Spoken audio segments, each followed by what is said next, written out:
Tonight, let the world slip behind the curtains of sleep. Let this forgotten chapter open where the shadows breathe slow and the torches flicker, lost to time. Tonight step back into the unfair matches of the Roman Colosseum and more. Not the roar and clash alone, but the hush that comes when the arena sleeps. In the belly of the ancient stone, the sand lies cold, its surface smoothed by the ghosts of footsteps long forgotten. The tiers of marble seats hold the breath of thousands, but now they rest empty, cradling whispers instead of cheers. Somewhere beyond the high archways, Rome herself exhales, a city that never truly dreams. Where are they watching from? From the high columns where pigeons nest, from the slave tunnels where prayers drift in languages never spoken aloud, or perhaps from the emperor's box, where silk cushions grow damp in the night air. Each watcher holds a story, folded quiet into the linen of sleep. Let the lights dim, let the breath slow, let the Colosseum swell behind the eyelids like an echo, not a memory.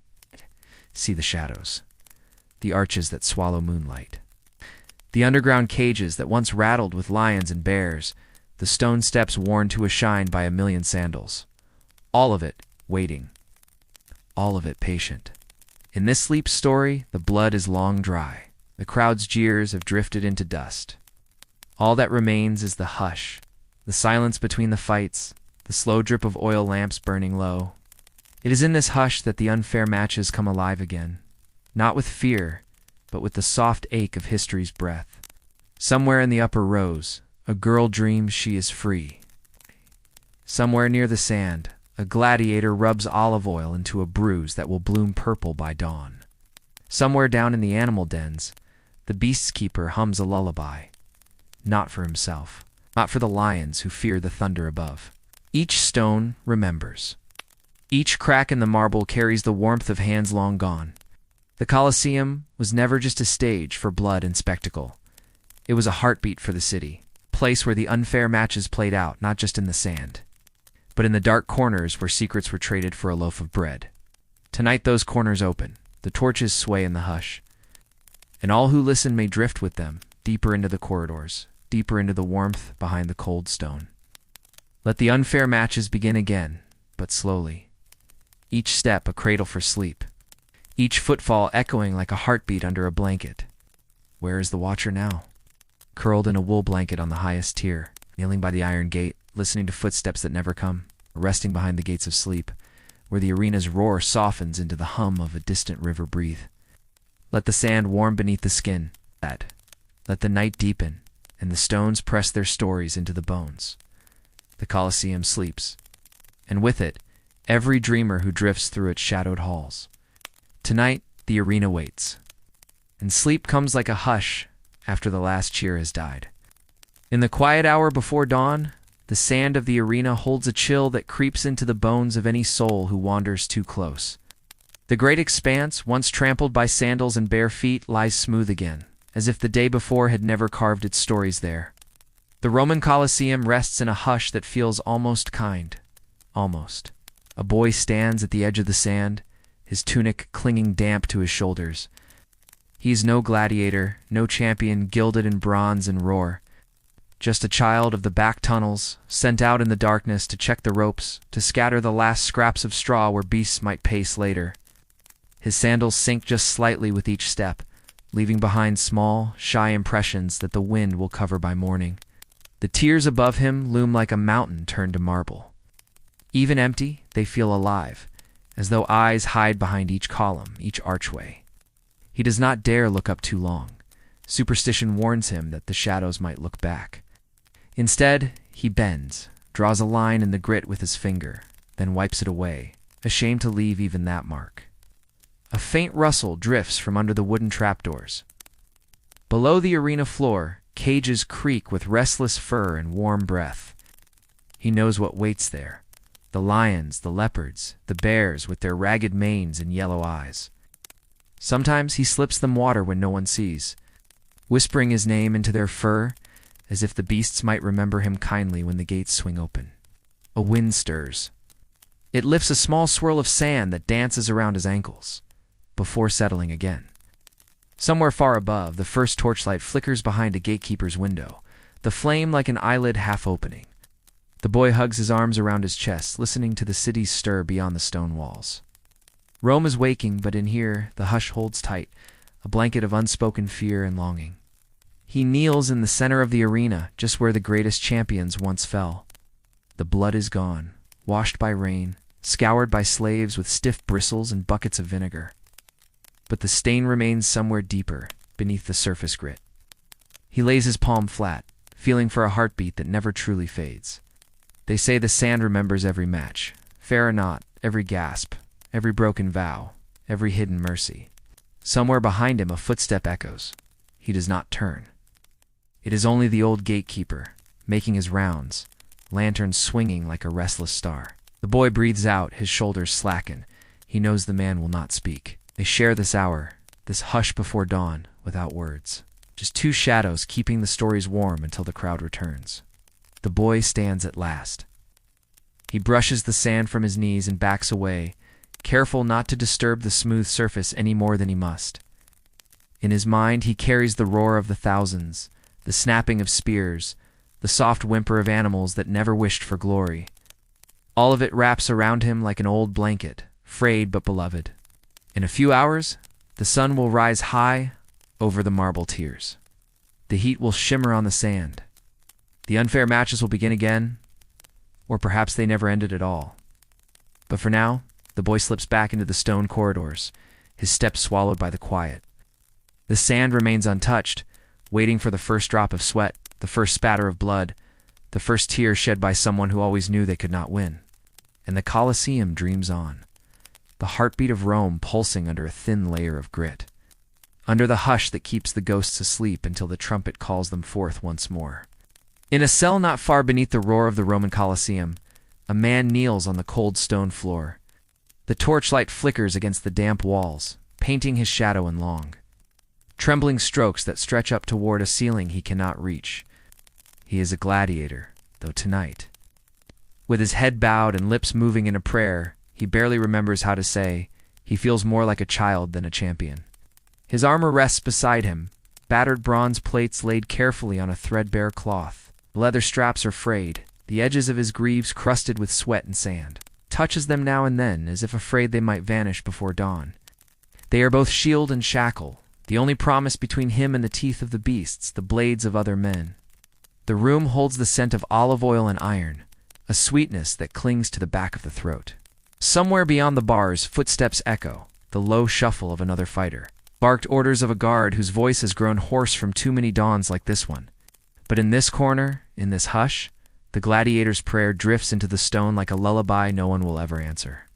He presses his palm to the floor, feeling for something deeper, some warmth left behind by the men who knelt here before him, some promise that their courage might seep into his bones through the cold flagstones. He whispers names, old names, family long lost, a village he hasn't seen since he was dragged away under the red dusk. Names that will never echo in the arena above. He does not ask for victory. Not anymore. He knows the matches are rarely fair, that the odds are stacked like stones waiting to break his spine. Instead, he asks for mercy in small shapes, that his sword hand will not tremble, that his knees will hold steady, that the crowd might look away when he falls. He has seen what happens when they do not. In the far corner, a single candle burns low on a shelf. The flame dances as if trying to climb the wall, then settles again, casting a soft glow on the lines of his face. They are not the lines of a hero carved in marble. They are tired lines, drawn by too many nights spent waiting for dawn. His eyes close against the sting of smoke. A bead of wax slides down the candle's side and pools like a tear on the stone. The gladiator shifts to his feet, slow and careful. He lifts each piece of his armor, weighing it in his hands. He rubs oil into the cracked leather, thumbs the dents in the metal where another man's blade struck true. Each mark is a memory pressed deep into the bronze. Each scratch a story he will carry to the sand and perhaps no further. From the corridor, the faint murmur of a beast stirs. A lion, restless in its wooden cage. He listens, breath caught, wondering which of them will die first when the gates swing wide. He wonders if the animal prays, too, in its own tongue of growls and low, mournful sighs. He wonders if they are kin, chained to the same cruel stage. The candle sputters once, and the cell grows darker. The gladiator leans against the wall, closing his eyes to the stone's cool touch. He pictures the arena floor, the bright white sand that will cling to his knees when he falls. He pictures the seats above, row upon row of blurred faces, shouting his name or another's, voices that will fade like smoke once he is gone. He does not fear the match so much as he fears the silence that comes after, the moment when the sand forgets his footprints. When the armor lies in a heap, no longer his, but for now, his breath is slow. The prayer curls like steam in the hush of the cell. He asks, one last time, not for survival, but for sleep, for just enough dream to soften the edges of dawn, for just enough warmth to keep the fear from devouring the heartbeat in his chest. Above him, the arena sleeps, its stone arches locked tight against the coming day. Soon the unfair match will be his alone to bear, but here, in the hush, he kneels and drifts through the memories, like a child at his mother's side. He is not a champion, not yet. Not tomorrow, perhaps not ever. But tonight, he is only a man, alone with his quiet prayer and the hush that holds him like a secret. In the gray drift before dawn, the city's heartbeat is slow and the Colosseum still holds its breath, a small figure moves along the endless marble steps. He carries a worn broom, its bristles no longer stiff but softened by years of sweeping away the footprints of those who come to watch and forget. He is the slave who sweeps the steps, a ghost in rough cloth, breathing warmth into the cold corridors before the first shout cracks the morning open. His feet are bare, toes numb against the stone. Each step is a careful prayer, so as not to wake the sleeping dust too quickly. He knows where the sand drifts gather, in the corners where the arches meet, in the grooves worn smooth by senators' gilded sandals, gathers it all, pushes it down toward the trapdoors that swallow the filth of the day. It is not his arena. It is not his blood that stains the stones, but the broom is his, and he wields it with a quiet devotion no one notices. Some nights he hums, a lullaby once whispered by a mother he barely recalls. The melody winds through the stone seats like smoke, curling around the pillars that loom above him like ancient sentinels. The torchlight catches in the polished marble, scattering small stars across his path. Sometimes he pauses, hand pressed flat to the cold, listening for the echoes of feet that came before. He swears the stone remembers. He swears it knows his name, even if no one else does. A soft wind slips through the arches, carrying with it the sour tang of the cages below. He smells the animals, the fur, the musk, the restless pacing. He knows them too, for sometimes he must sweep the tunnels beneath the arena, brushing away the straw matted with blood, gathering the bones left behind. Those tunnels are different, darker, closer to the earth's pulse. Up here, beneath the tiers of marble, he feels closer to the sky, even if the sky never truly touches him back. He pauses at the senator's box, the place where rich men wrap themselves in silks and sweet wine, where they lean forward to wager coin on the dying. He runs his finger along the lip of the stone bench, tracing a crack that has widened with every cheer, every stomp, every cruel laugh that has shaken the arena's bones. He wonders if it might split wide one day, swallowing the privileged whole. But he knows better than to wish for things that do not belong to him. A scrap of cloth catches under his broom. He lifts it carefully. A torn corner of a crimson tunic, stiff with something darker than wine, tucks it away in the folds of his sash, a secret scrap to remember the face of the fighter who wore it. He likes to keep such relics, little tatters of those who never leave the Colosseum whole. They remind him that the sand drinks everyone the same, noble or low, lion or man. Far below, the first call of a guard drifts upward, muffled by the thick stone corridors. The slave knows the sun will soon break the sky open, spilling its gold across the marble tiers. His broom will stand in the corner then, forgotten until dusk. Footprints will come again, thousands of them, eager, impatient, blind to the quiet hand that erases their passing each night. He kneels near the highest tier, where the stone is always coldest. He rubs his palms together, feeling the grit work into his skin, small reminders that he was here when no one else watched. He leans his forehead to the marble step, breathing in the dust, the memory, the hush. For a moment, he imagines the arena empty forever, the seats softened by moss, the sand turned wild with weeds, No cries, no roars. No cruel matches played out for a restless city. It's only the hush, and him, and the broom, to gather the centuries like fallen leaves. But the arena never sleeps for long. A horn sounds somewhere near the main gate. He rises, straightens his back, and gathers the last piles of sand into the crook of his broom. The stone gleams behind him, swept clean of yesterday's sins, ready to bear the weight of another day's unfair matches. He does not look behind him as he slips back into the shadows. His footprints are light, too light to mark the marble for long. By the time the sun crests the arches, even they will fade. The Colosseum will open its jaws once more, swallowing the city's hunger in dust and blood. All while the slave who swept the steps dreams of clean stone, in silence and sleep that never ends. Beneath the marble seats of the Roman Colosseum, where the roar of the crowd drifts down like distant thunder, the shadows keep their own counsel. There, in the cool, hollow spaces under the stone benches, small lives unfold unseen. The shadows under the seats are neither slave nor citizen, a beast nor champion. They are the forgotten ones who drift between the pillars, gathering scraps of bread and secrets left behind.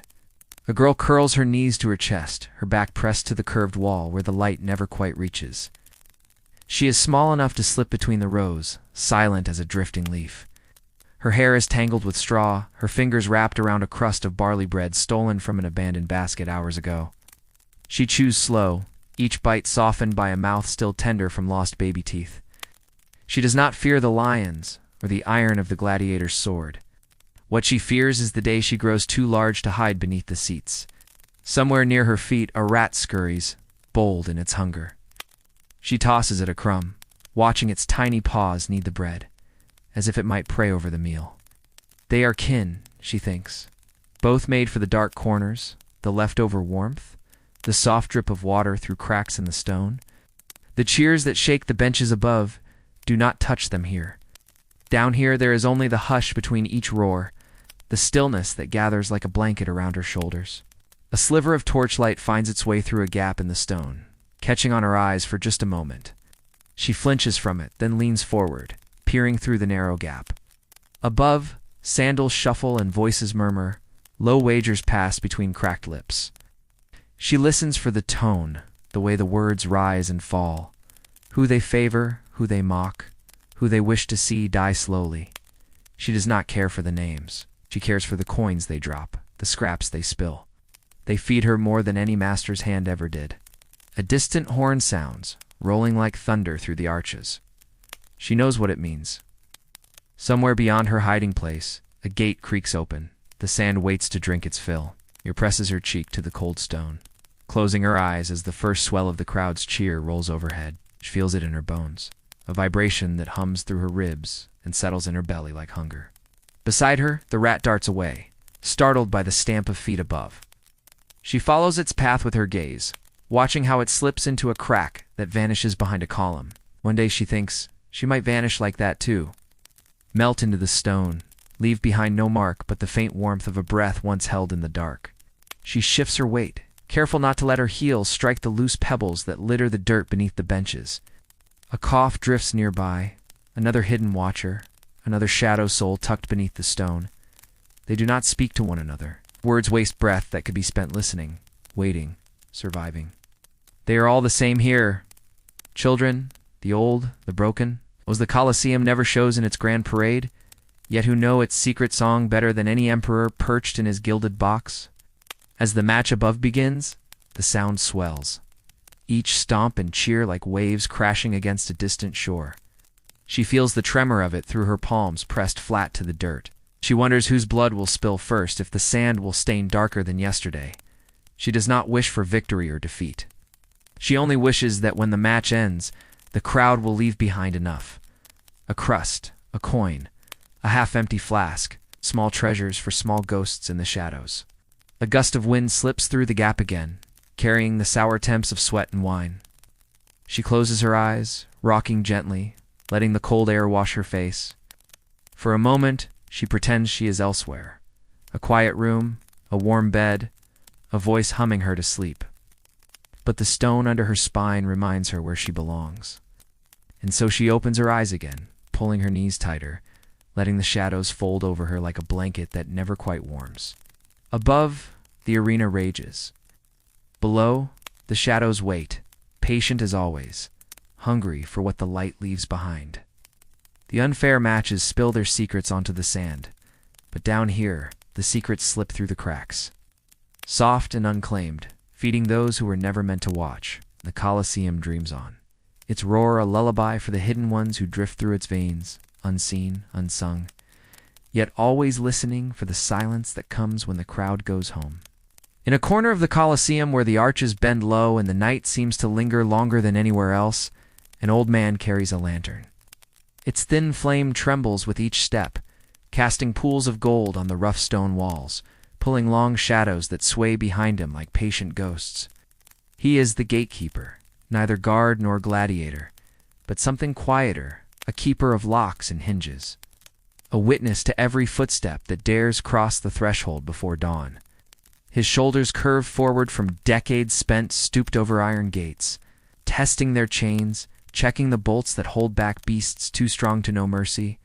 The keys at his waist clink together, each one worn smooth from his touch. There is only company in these hours when Rome itself sleeps, save for the restless hum of the Colosseum's hush. Tonight, he pauses at the main arch, the grand entrance where senators and citizens alike pour in when the sun rides high. By torchlight, the marble carvings above seem softer, the faces of long-forgotten emperors blurred by the warm flicker. He lifts the lantern, letting its glow skim the stone, tracing cracks like veins. He knows each one by heart, where the rain seeps in, where the ivy pushes its green fingers through the mortar. He has watched the arena age stone by stone, yet in his mind it is always ancient, older than any empire that claims it. He shifts the lantern lower, eyes squinting at the rusty bolt lodged deep in the iron gate's spine. With careful fingers, he tests it, feeling for the give that might betray a weak spot. The metal hums under his touch, echoing the faint roar of beasts asleep in their pits. He listens, as he always does, for the shuffle of paws, the rattle of a cage in need of mending. He knows which locks stick, which hinges squeal when opened too wide. He knows which keys to turn slow so as not to wake the sand's memory. The hush of the tunnels behind him feels alive tonight. He can hear the distant clink of armor. A gladiator shifting in his cell, perhaps.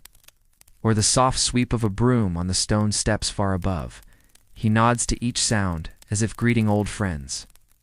They are the only ones who understand how the Colosseum breathes when the crowd is gone, how the shadows stretch their legs when the torches burn low. He moves on, lantern swaying. At the smaller gate near the animal dens, he kneels. His knees creak in protest, a sharp reminder that his bones are no longer as patient as the stones. He presses an ear to the wood, listening for the warm huff of a lion's breath just beyond. A deep sigh answers him. The beast slumbers, for now. He wonders if the lion dreams of wide plains and golden sun, or if its dreams are shaped by bars and sand and the taste of fear on the air. He wonders if their dreams match his own. The flame wavers. He shields it with a cupped hand, breathing warmth into its thin dance. In this hour, the lantern feels like more than fire. It is a promise that the darkness cannot swallow him whole. He remembers nights when the flame guttered out and the corridor swallowed him so completely that he could not tell if he was awake or wandering through someone else's memory. At the farthest gate, hidden behind a stack of rough timber and iron tools, he pauses the longest. This gate rarely opens, a secret passage meant for the discreet escape of those who cannot bear to be seen when the match is lost unfairly. When the crowd's roar turns from praise to pity, traces his fingertips over the thick iron bars, feeling the cold press back against his skin. He has unlocked this passage only twice in all his years. Both times the footsteps that slipped through it never returned. The lantern sputters, flame shrinking low in its glass cage. He lifts it, whispering to it like a child, coaxing the wick to catch again. It flares, tiny and stubborn, warming the old gatekeeper's palm as he holds it close. He knows dawn is near. He feels it in the chill that curls under his cloak, in the hush that deepens just before the light slips through the arches. When the crowd comes, they will not see him. They never do. They will cheer and stomp and wager their silver, never knowing who keeps the locks from failing, who keeps the beasts from slipping free too soon, who keeps the secrets folded into each gate's rust and creak. He turns back at last, lantern held steady before him. His footsteps echo softly, keys tapping like a lullaby at his hip. The Colosseum sleeps a little longer, its gates bound tight by a single flickering flame, and an old man who knows the hush like a prayer no one else remembers how to say. At the edge of the Colosseum's grand entrance, where the marble steps meet the dusty road, a boy sits cross-legged in the thin morning sun. A small basket rests in his lap, lined with a scrap of linen that once belonged to someone richer than him. Inside, a careful pyramid of dates glows amber in the dawn light. Soft, sticky jewels that catch the dust with every breath of wind. He is just a boy selling dates in the dust, yet the arena's heartbeat hums through him like a secret he never asked to keep. He watches the people trickle in, the hush of early footsteps growing into a steady shuffle of sandals and boots. Senators in fine togas, sleeves trimmed with purple threads, brush past him without a glance. Slaves hauling baskets of olives, skins of wine, platters of salted fish. They nod sometimes.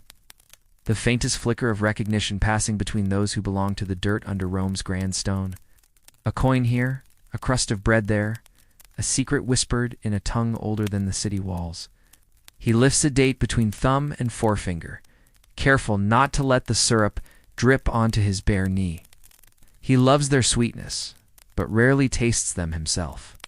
Each one is worth a copper coin, a coin that means bread for his mother, or a few more nights of lamp oil to keep the dark from swallowing their room whole.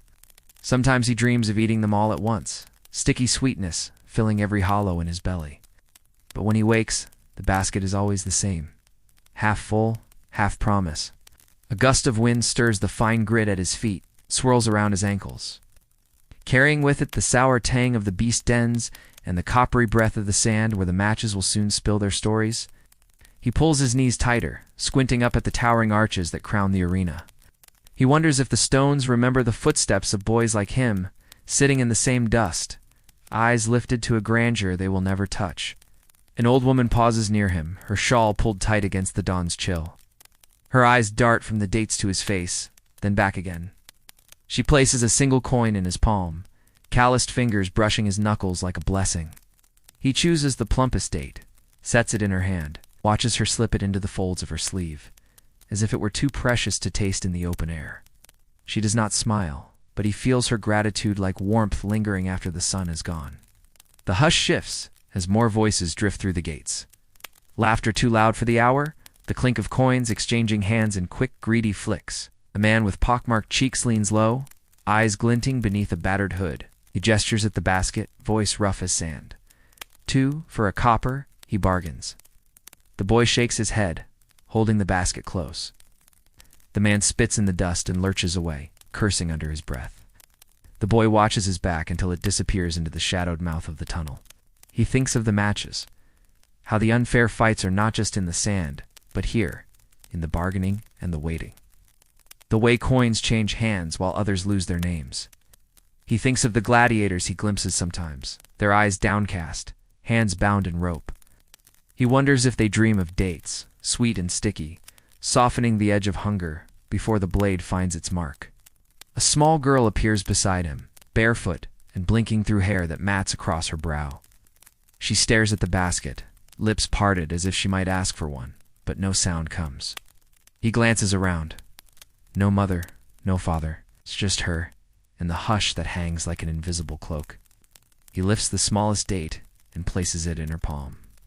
She holds it tight, turns, and slips back into the crowd without a word. He thinks he sees her once more beneath the arches, a small shadow pressed into the stone, but then she's gone. The boy shifts the basket on his knees, counting what remains. Fewer dates, a few coins clinking like trapped birds in his pocket. It will be enough. Enough for bread, enough for lamp oil, enough to keep the hush at bay for one more night. Above him, the arena hums awake, the great maw of its stone arches yawning wide for the city's hunger.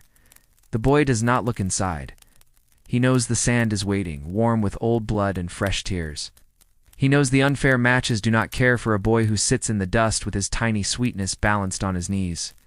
Yet he stays, shoulders pressed to the sunlit step, eyes watching the feet that pass, the hands that drop coins without looking, the shadows that gather beneath the arches when the roars begin. He is a boy selling dates in the dust, and the Colosseum, in its vast hunger, sees him only when the hush draws close and the sand forgets the difference between kings and children. In the underbelly of the Colosseum, where the daylight rarely slips through the iron grates above, the beast-keeper moves between the cages like a ghost made of leather and straw. His footsteps sink into the straw-strewn floor, each crunch swallowed by the low rumble of restless breath behind wooden bars. He is not a master of these beasts, not truly. He is a servant of their hunger, a whisperer of small comforts they will never understand. The smell down here is thick, a warm musk of fur and old blood, mingled with the sharp bite of hay that sours too quickly in the damp. He carries a bucket in each hand, water in one, scraps of goat flesh in the other. The lions watch him through the gaps in their crude gates, eyes like smoldering coals in the half-dark. Some pace, shoulders rolling under ragged manes. Some lie still, tails flicking in the straw, waiting for him to pass too close. He pauses at the largest cage first, where an old lion lies curled against the back wall. Scars cross its haunches, rough lines where the whip bit deep, when it refused to leap on command. The beast keeper crouches low, setting the buckets aside, presses his palm flat against the bars, letting the scent of his skin drift through. His lips move, soft and slow, a prayer not for himself, but for the animal's weary bones. He whispers nonsense half the time, bits of old stories, scraps of lullabies he once sang to his son before fever carried the child away. Sometimes he calls the lions by names only he remembers, words that sound softer than the chains they drag behind them. He believes they listen in some deep place that still remembers freedom, the wild wind, the long grass of plains they will never run again. The lion lifts its massive head, nostrils flaring at the smell of meat. Its eyes find him, unblinking, as if searching for a door that will never open. He slides the meat through the bars, careful not to touch the muzzle that lunges forward. Flesh vanishes between yellowed fangs, the crunch of bone, loud in the hush. The keeper does not flinch. He has learned to stand quiet as stone when the hunger takes hold. Further down, a bear paces in a circle worn deep into the dirt. The beast keeper sets his buckets down once more, drawing a hand through the bars to scatter water across the beast's dry snout. The bear grunts, swings its head side to side, eyes clouded with a weariness older than its scars. He hums for it, a low note, steady, the same hum he uses when the storm winds howl through the grates above. Above them, the marble tiers stand empty for now. But the hush trembles with the promise of footsteps, shouts, the rising chant of the crowd who crave the sight of fur and teeth meeting steel and bone. The keeper closes his eyes when he thinks of it. The gates flung wide, the sand blooming red, the roars that never sound free. He wishes he could forget how the beasts look back at him before they are forced to run, as if asking him to explain why the world has turned so small, so cruel. He finishes the rounds, pouring water into shallow stone troughs, tossing scraps to the lesser cages where leopards crouch in the straw. They snarl at him sometimes, but he never fears them the way he fears the hush that settles after they are gone. When their bodies lie broken on the sand, when the crowd drifts away, sated, he is the one who drags what's left into the shadows. He knows each pelt by touch, each rib by the way it cracks under his hands. He wipes his palms on the rough cloth of his tunic, breathes the thick air deep into his chest, and presses a last whisper through the bars. Words that do not change anything, soften the sharp edges in his heart for a moment longer. In the corners of the dens, small mice slip through the straw, stealing crumbs meant for greater beasts. He does not chase them. He sees in their tiny bodies the same spark he tries to keep alive in the lion's sunken eyes, the bear's restless shuffle, sliver of wildness that no chain can kill completely. Above, the first rays of sun slip through the iron grates, laying pale stripes across the cages. The keeper lifts his head, listening to the hush give way to the distant creak of gates, the shuffle of early feet finding their seats. He gathers his buckets, shoulders heavy with the weight of another day's unfair match, knowing the sand waits to drink deep of both beast and man. But down here, in this hush before the trumpet's call, he moves softly between the cages, whispering to the fur and the claws, the restless eyes that will never see the plains again. and the Colosseum, vast and hungry, breathes above them, shadows holding his secrets like a lullaby no crowd will ever hear. In the narrow stone corridors that wind like veins beneath the Roman Colosseum, the rain comes and whispers. It slips through cracks in the arches high above, finds its way down ancient walls, and pools in shallow divots worn by centuries of footsteps. The drip-drip echoes in the hush, a rhythm softer than the roar that will soon thunder through the arena overhead. Tonight, the corridors hold their breath, cold and slick with the scent of wet earth and limestone. A slave girl moves through the passageway, her bare feet careful on the damp floor. The hem of her tunic clings to her ankles, dark with rainwater that splashes up as she walks. She carries a small clay lamp, its flame trembling in the draft that sighs through every crack and corner. She knows these tunnels better than she knows her own name, the places where the stone sweats in the heat of day. It's the hollows that stay cool and damp, even when the sand above burns the soles of men's feet. She knows which corridor bends back on itself, which stair crumbles if pressed too hard. She knows where to hide when the guard's laughter grows sharp. The sound of drunken coin tosses, echoing louder than the hush should allow. Tonight, the rain soothes her, a balm against the chafed skin at her wrists where a rope bit deep that first year. The patter masks the rustle of rats slipping between cracks, the low groan of old timbers shifting under the weight of the sand above. She listens to it like a song she almost remembers, something her mother might have hummed before the ships carried her away. She pauses near an arched alcove, sets the lamp on a flat stone, and presses her palm to the wall. The rain has seeped into the rock, leaving it slick and cold beneath her fingertips. She closes her eyes and lets the drip-drip steady her breath. In this hush, the unfair matches lose their sharpness. The sand, the claws, the swords. They feel distant, as if they belong to another world entirely. Farther down the passage, water trickles into a cracked basin carved into the floor. She crouches beside it, dipping her fingers in the shallow pool. The cold bites, but she does not flinch.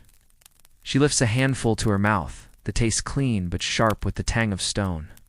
She drinks slow, as if she can draw some forgotten mercy from the ancient corridors.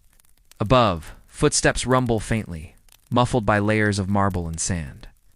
Someone is moving toward the cages, toward the trap doors that will open with the sunrise. She pulls her knees tighter, watches the ripples in the water smooth out again. The flame of her lamp flickers, the tiny light casting long shadows against the dripping walls. She thinks of the men who wait in the cells, gladiators tracing scars with oil-slicked fingers. She thinks of the beast-keeper's whispers drifting down from the dens. She thinks of the sand that drinks every drop, indifferent to whose blood it tastes. And she wonders if the rain remembers them when it slips through the cracks. If each droplet carries the secrets of the stone out into the restless city, washing them into the Tiber, leaving the corridors scrubbed clean for another day. Her fingers trace patterns on the wet floor. Small spirals. Lines that cross like paths through an orchard she has never seen. She imagines green leaves instead of stone, soft mud instead of marble, rain warm on her face instead of this endless hush that chills her bones. For a moment, the Colosseum vanishes, replaced by the hush of trees bending under summer storms. But the corridor remains, the drip-drip always pulling her back. She rises at last, lifting the lamp and cradling it close to her chest. Its warmth seeps into her damp tunic, a tiny promise that she is still here, still breathing in a place that devours breath too easily. She does not hurry. The rain is patient, and so is she. There is nowhere to run that does not lead back to these walls. Behind her, the droplets gather, slide down the slick stone, and pool once more at her feet. The hush holds steady, carrying her footsteps forward through the winding corridors, through the sighs of old gates, through the slow heartbeat of the arena above, and the rain, soft, steady, keeps its vigil in the dark, washing the stone clean for another dawn, another unfair match waiting to be swallowed whole by the sand. High above the sand, where the tiers of marble curve like a giant stone cradle, the Emperor's box stands empty in the hush before dawn. Drapes of faded purple hang limp between slender columns, their edges ragged from years of sun and rain, and the restless fingers of wind. When the Colosseum is full, this box is a jewel in the crown of Rome, a place where eyes turn, heads bow, where fear and favor trade places with every flick of a royal hand. But now, it is only another shadowed alcove, waiting for footsteps that will not come until the sun climbs high. A single guard leans against the carved railing, his armor dulled with tarnish that no polish can chase away entirely. He shifts his weight from one foot to the other, breathing slow in the cold hush. The sand below looks pale from up here, smoothed overnight by slaves who vanish back into the tunnels before first light. Even the stains of yesterday's match are gone, buried under a thin layer of new grit that glitters faintly in the torchlight. Behind the guard, a cushion sits half-crushed under the weight of a memory. The last time the Emperor sat here, heavy with wine, eyes glazed as he watched a champion die on the sand for a bet that changed nothing. The cushion still holds the faint scent of perfumed oil and crushed rose petals that fell from the garlands twined around the pillars. Small stains where droplets of wine bled into the silk remain, shadows of revelry that never reach the hush that fills the box at night. The guard's fingers trace the carvings on the railing. Tiny laurel leaves, each one chipped by the restless tapping of rings and bracelets over the years. He wonders who sat here first, which emperor leaned forward in his robes of white and purple, deciding who should live and who should fall to the sand. He wonders if they saw the fear in the eyes below, or if they only heard the roar, that greedy chant that swallows all human softness. A faint breeze stirs the heavy drapes, making them shiver like ghosts, remembering the weight of command. The guard closes his eyes for a breath, listening to the distant murmur of the city, waking beyond the Colosseum's arches. Somewhere in the tunnels below, the beasts grow restless. Chains clink, straw shifts. A hush holds the box like a closed palm, catching every echo, every sigh. He thinks of the moments when the Emperor does come, when the trumpets cry out and the crowd surges to its feet as if their shouts could raise the dead. He thinks of the ring of laughter from wealthy mouths, the quick wagers whispered behind fans of peacock feathers. Thinks of the unfair matches, the ones so hopeless that even the crowd hesitates to cheer at first, silenced by the raw tilt of fate that no sword can balance. He has watched the Emperor's face in those moments, the stillness, the half-smile, the sharp glance to his advisors. Mercy is a coin spent only when it gleams brightest in the public eye. Below, the sand sleeps for now, its surface unbroken, waiting to drink again. He knows it will not stay smooth for long. Soon the footsteps will come, fighters pacing, beasts loosed in hunger, the hush swallowed by cries that echo all the way up to this high stone box. But when the match ends, when the crowd drifts away, the box remains. The drapes hang still, the cushions sag, and the hush settles back in like dust that cannot be swept away. The guard lifts a hand, brushing crumbs of grit from the railing's edge. He breathes slow, the chill air biting the tender skin behind his ear where his helmet once pressed too tight. He imagines the Emperor's ghost sitting behind him, rings clinking, voice low as a snake's hiss. He feels the hush breathe between them, a soft reminder that power leaves behind nothing but empty seats and echoes. A torch sputters near the archway, flame dancing gold across the marble. He turns to leave, boots whispering over the worn stone. Behind him, the Emperor's box stays empty, draped in faded purple, a throne for shadows and the hush that knows every secret uttered above the sand. Below, the Colosseum waits. The unfair matches sharpen their claws in the dark. But up here, the hush holds steady, a breath drawn deep in stone corridors, a lullaby for ghosts who rule over dust and broken laurel leaves. In the thick of the Colosseum's midday roar, when the sun strikes the marble seats like a hammer on a drum, a small man stands lost among the shifting crowd. His tunic is coarse, dyed the pale brown of clay, and his shoulders hunch forward as if he hopes to shrink into the stone itself. In one clenched fist, he holds a scrap of parchment, edges damp with sweat and the grit of the sand that drifts up on the breeze. He is a gambler, though not the kind who laughs loud and slaps silver into open palms. He is a man who wagers small, who bets on what hope he cannot bear to keep inside his chest. All around him, voices rise and fall like waves breaking on rock. Bronze coins pass from hand to hand, clinking into purses that swell or empty as quickly as breath. Young men with hair tied back in knotted strips of linen stand on the steps, shouting odds, their words thick with the dust that floats up from the arena below. The gambler's eyes dart from face to face, searching for the one he trusted with his copper coins just that morning, before the first horn sounded and the gates swung wide. Below, the match rages on. Two men circle each other in the sand. One broad and heavy breastplate, dented from a dozen unfair matches past. The other lean and row-boned, moving like a shadow flickering at the edge of flame. The crowd roars for the broad one, the one with the scars carved into his jaw like tally marks of survival. But the gambler bet on the shadow. The fighter who did not kneel when the others did, the one who refused the coin tossed at his feet last time, raising his chin instead as if to dare the emperor's favor. He remembers that moment like a brand pressed into his mind.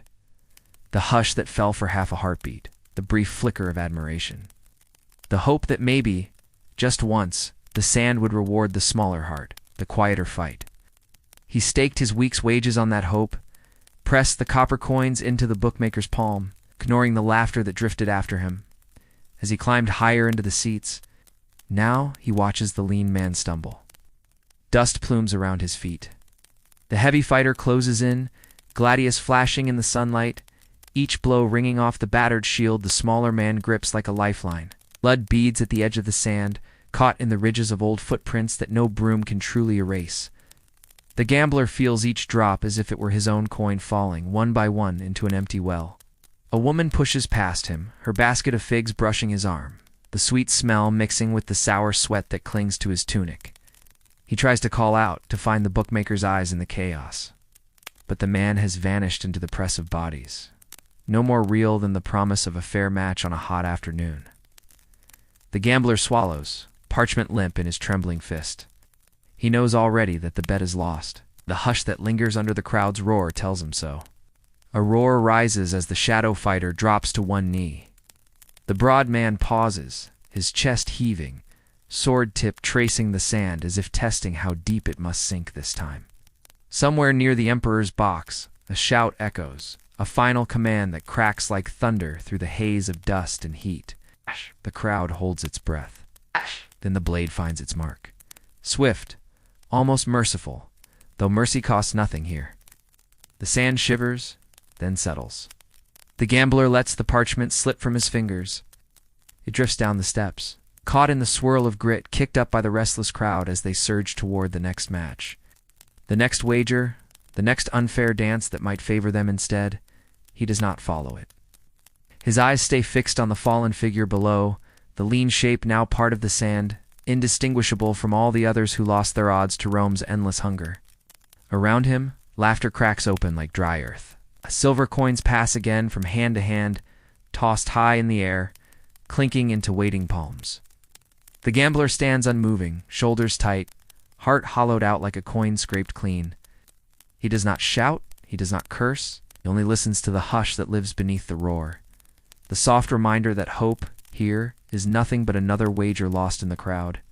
Somewhere below, the sand is swept smooth again. The fighter's footprints vanish under new grit, fresh as the promise of tomorrow's match. And high in the marble seats, the gambler turns at last.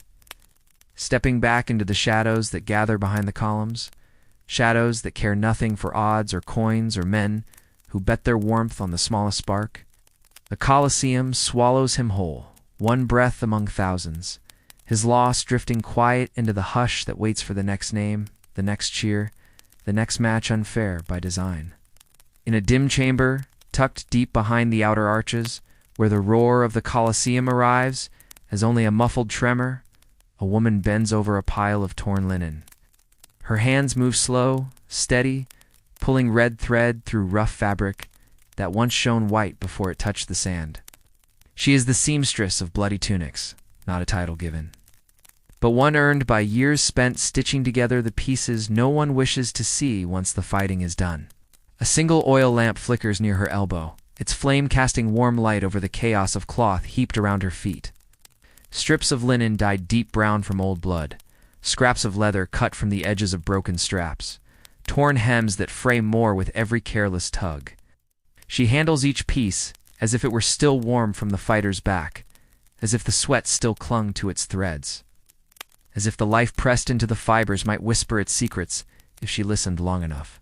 Above her, Footsteps echo through the corridors. Guards and slaves and gamblers drifting past without a glance into her small world. They do not wonder who makes the tunics whole again, who patches the shoulder where a blade slipped deep, who turns the bright red of fresh ruin into the dark stain that might pass as clean by dawn. They do not know how she bends low to catch each stitch in the hush, a lullaby spun through needle and thread. She hums while she works, tune too soft to carry through the stone walls, but enough to keep her own heartbeat from stumbling. Each pull of the thread is a prayer in her mind, not for the fighter who wore it last, but for the one who must wear it next. She knows the matches are rarely fair. She knows the cloth she mends will soon split again under the weight of iron and tooth and claw. But still she sews, the hush filling the tiny room like a promise that her work matters, if only for a moment. Near her feet sits a small basket lined with scraps too torn to repair. She saves them all, tiny trophies of the lives the arena devours each day. Sometimes late at night, she runs her fingers over the oldest pieces, remembering the faces she glimpsed as they limped past her door. Tunics clutched to their ribs, eyes wide and shining with a fear that never quite fades. She keeps them close, hidden beneath folded blankets, small ghosts who breathe with her in the hush when sleep won't come. A rat scurries under the bench, bold in its search for crumbs. She tosses it a shred of crust left from her supper, watches its tiny claws scratch against the flagstones before it vanishes into the crack behind the wall. She does not mind its company. The rat takes nothing she cannot spare, and in its small hunger she finds a kinship, both of them feeding off what remains when the crowd's appetite is spent. Outside her door, the faint clink of armor drifts closer, then fades. The match above must be nearing its end. Soon the tunnels will fill again with the hush of wounded men, the low moans, the drip of water from sponges pressed against open wounds. She knows they will come to her, shirts clutched to their bellies, begging for a quick repair before the sun rises on yet another round. Some bring coins if they have them. Most bring only eyes full of questions they dare not ask. She does not answer. She only bends low, thread between her fingers, patching what can be patched. She wonders sometimes if her stitches are the only kindness some men ever feel, touch that does not come with a blade or the crack of a whip.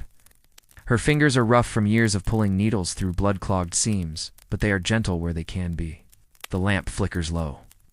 She leans forward, blowing softly until the flame steadies again. The hush gathers around her shoulders like a shawl, warm and heavy, pressing her deeper into her small circle of light. Above, the crowd's roar breaks for a heartbeat, then surges again, as if the stone itself sighs beneath the weight of so many voices. She ties off the last knot, lifts the tunic by its shoulders, and shakes it out. The fabric hangs limp, edges ragged, but whole enough to pass. She lays it carefully across a stack of others, ready for the next man who needs to hide his fear beneath fresh cloth. She does not pray for the match to be fair. She knows better than that. She only prays the tunic holds long enough for someone to slip through the day, the sand, the claws, to reach the hush that waits beyond the crowd's roar. In the corner, the scraps rest in their basket, small echoes of lives stitched and unstitched by hands that never see the sand but know its hunger all the same. And when the lamp finally gutters out, the seamstress leans back, eyes closing in the hush that breathes soft as thread pulled through worn linen, the hush that promises tomorrow, and another tunic waiting to be made whole again. In the dim glow of a single torch mounted on a cracked pillar, a gladiator sits on a low wooden stool, shoulders bare to the cool hush that clings to the Colosseum's inner chambers. His chest rises slow and careful, each breath easing against the ache that blooms across his ribs like a bruise made of shadow and old pain. Beside him, an old man kneels, fingers slick with olive oil, moving slow circles across skin torn by iron, sand, and the sharp promise of tomorrow's match. The oil catches the torchlight, a thin sheen that glows gold against the raw purple swelling along the fighter's side. The hush holds the moment like a cup too precious to spill. The only sound is the faint slap of oil against skin, the muted hiss of breath pulled through clenched teeth.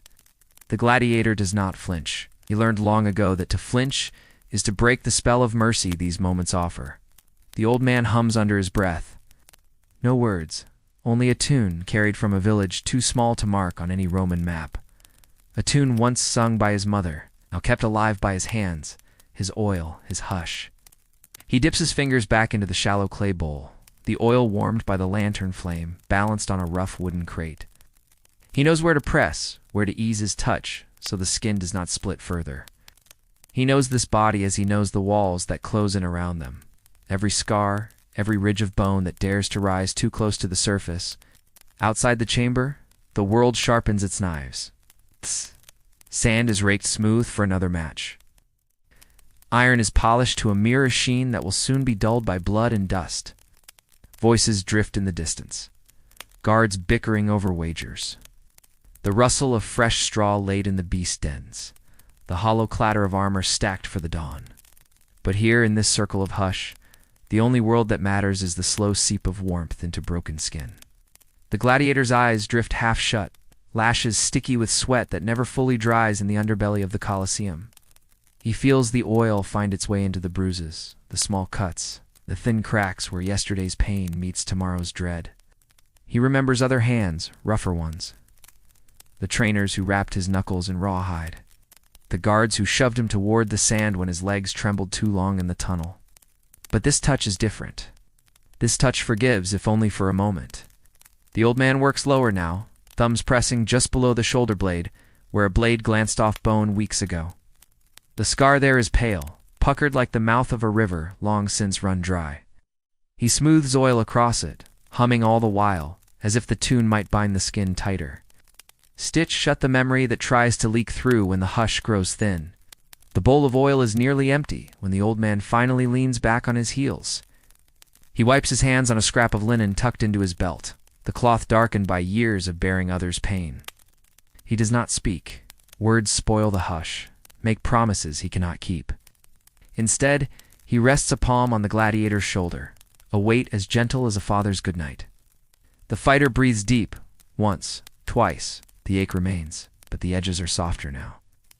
Wrapped in the warmth of olive oil and the quiet that settles behind his ribs like a hush that promises sleep, if only for a little while, lifts his eyes to the old man's face, searching for something neither knows how to name. Gratitude, perhaps. Or forgiveness for a world that will demand blood again, come sunrise. A drop of oil slides down his back, tracing the ridge of his spine before falling to the dusty floor. It glistens there, a single bead of mercy lost in the grit that will cling to his feet when he steps onto the sand once more. The old man gathers his bowl, his scrap of linen, the quiet tune still echoing behind his lips. He does not look back as he slips through the narrow archway, the hush trailing after him like the hem of an old prayer. Left alone, the gladiator remains on the stool, shoulders gleaming in the faint light. The oil soaks deeper into the bruises, into the bones that hold him upright when the crowd demands he fall. In the hush, he closes his eyes, lets the warmth carry him past the roar that waits, past the unfair match that tomorrow will surely bring, into a sleep carved from olive oil and broken skin that knows. For now, the hush will hold him whole.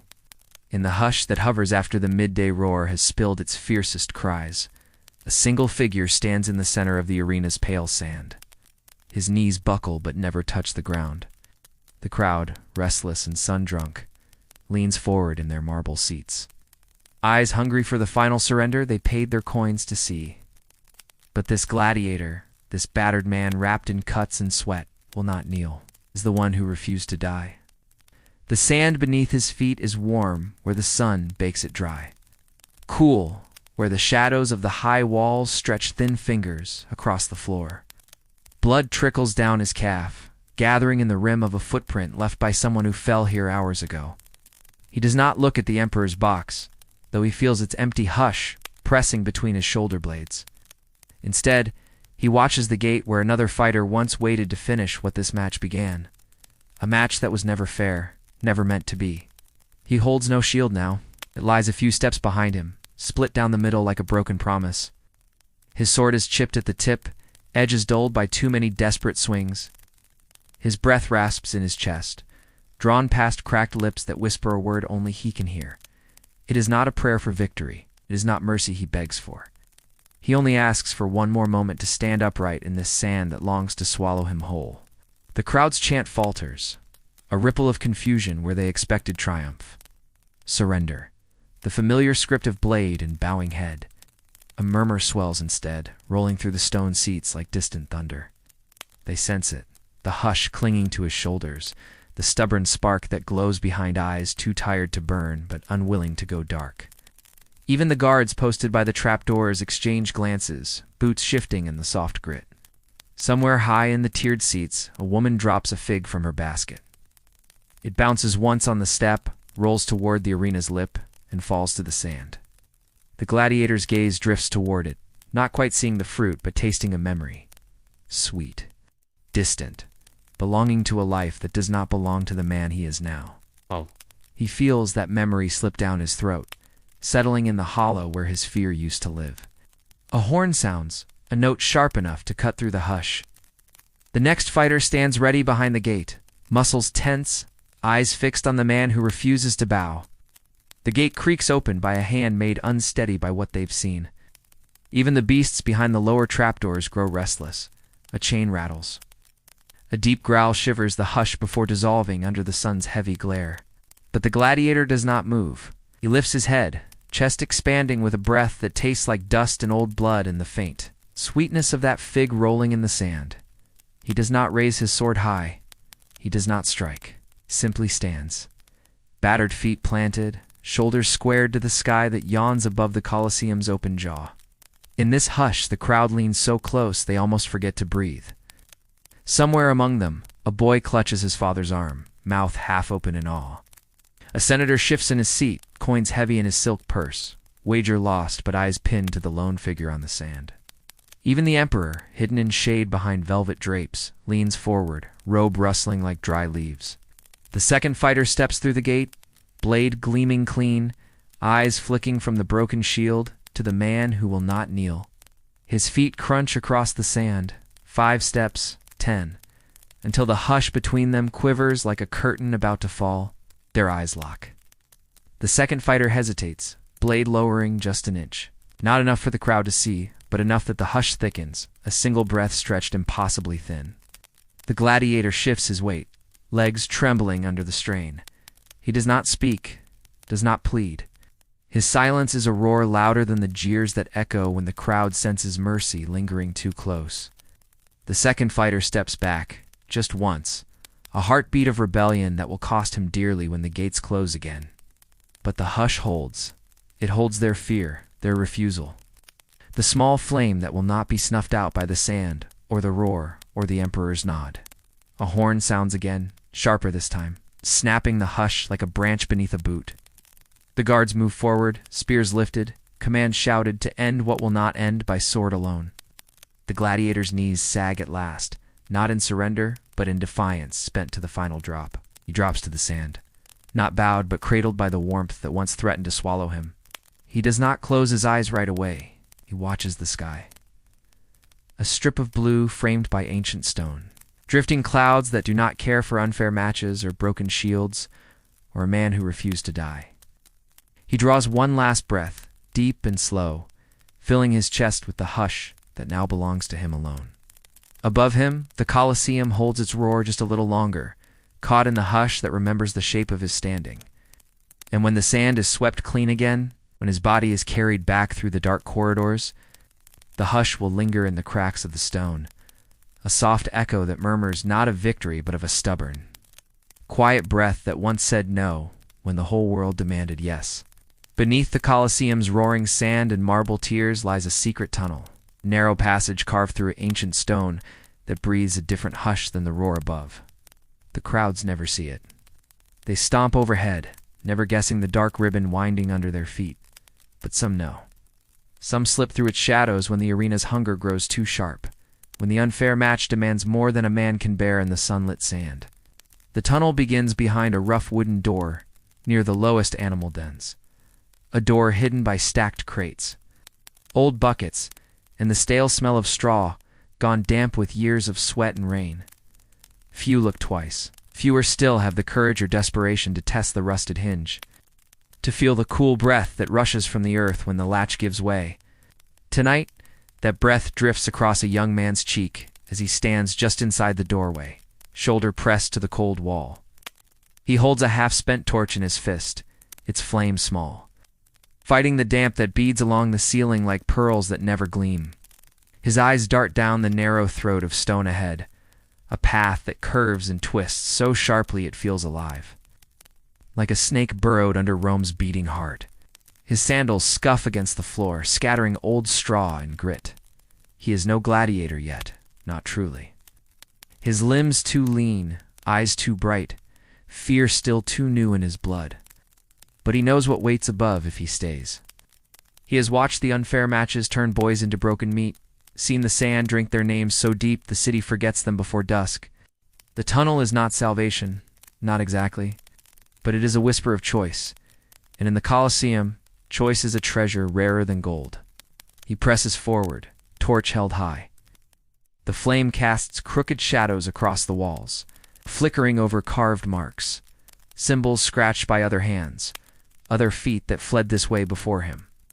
Some are prayers, some are curses, some only lines that trail off where the stone grew too rough. He traces one with his fingertips, feels the groove press against his skin, a reminder that he is not the first to breathe this hush. He wonders if any made it beyond the other end, if the tunnel truly opens to the free air like the old stories say. A trickle of water drips from somewhere overhead, landing on his bare shoulder. The drop slides down his spine like a ghost's touch. He shivers but does not stop. Ahead the tunnel bends again, tighter now, walls pressing close enough to scrape his elbows if he stumbles. He lowers the torch, careful to shield the flame when the draft grows stronger. The draft, that means somewhere. Far ahead the earth opens, just enough to taste the night. He thinks of the matches he was spared by this hidden vein of stone, the heavy blades he will not parry, the claws he will not face in the sand's harsh glare. He thinks of the old gatekeeper who slipped him the word, the boy selling dates who looked away when he stole past the guards at dawn. Each hush carries a price. But he knows if they catch him in this tunnel, his blood will soak deeper than any champion's roar ever did. He pauses at a split in the stone, one path veering left, the other right. Both breathe the same cold hush, but one carries the faintest scent of fresh air, the wild temps that drifts through olive trees when the wind is right. He closes his eyes, tilts his head, listening for the distant hum of the city beyond the Colosseum's belly. There are heartbeats softer than his own, a promise of sky he has not seen in days. He moves again, feet whispering over the packed dirt.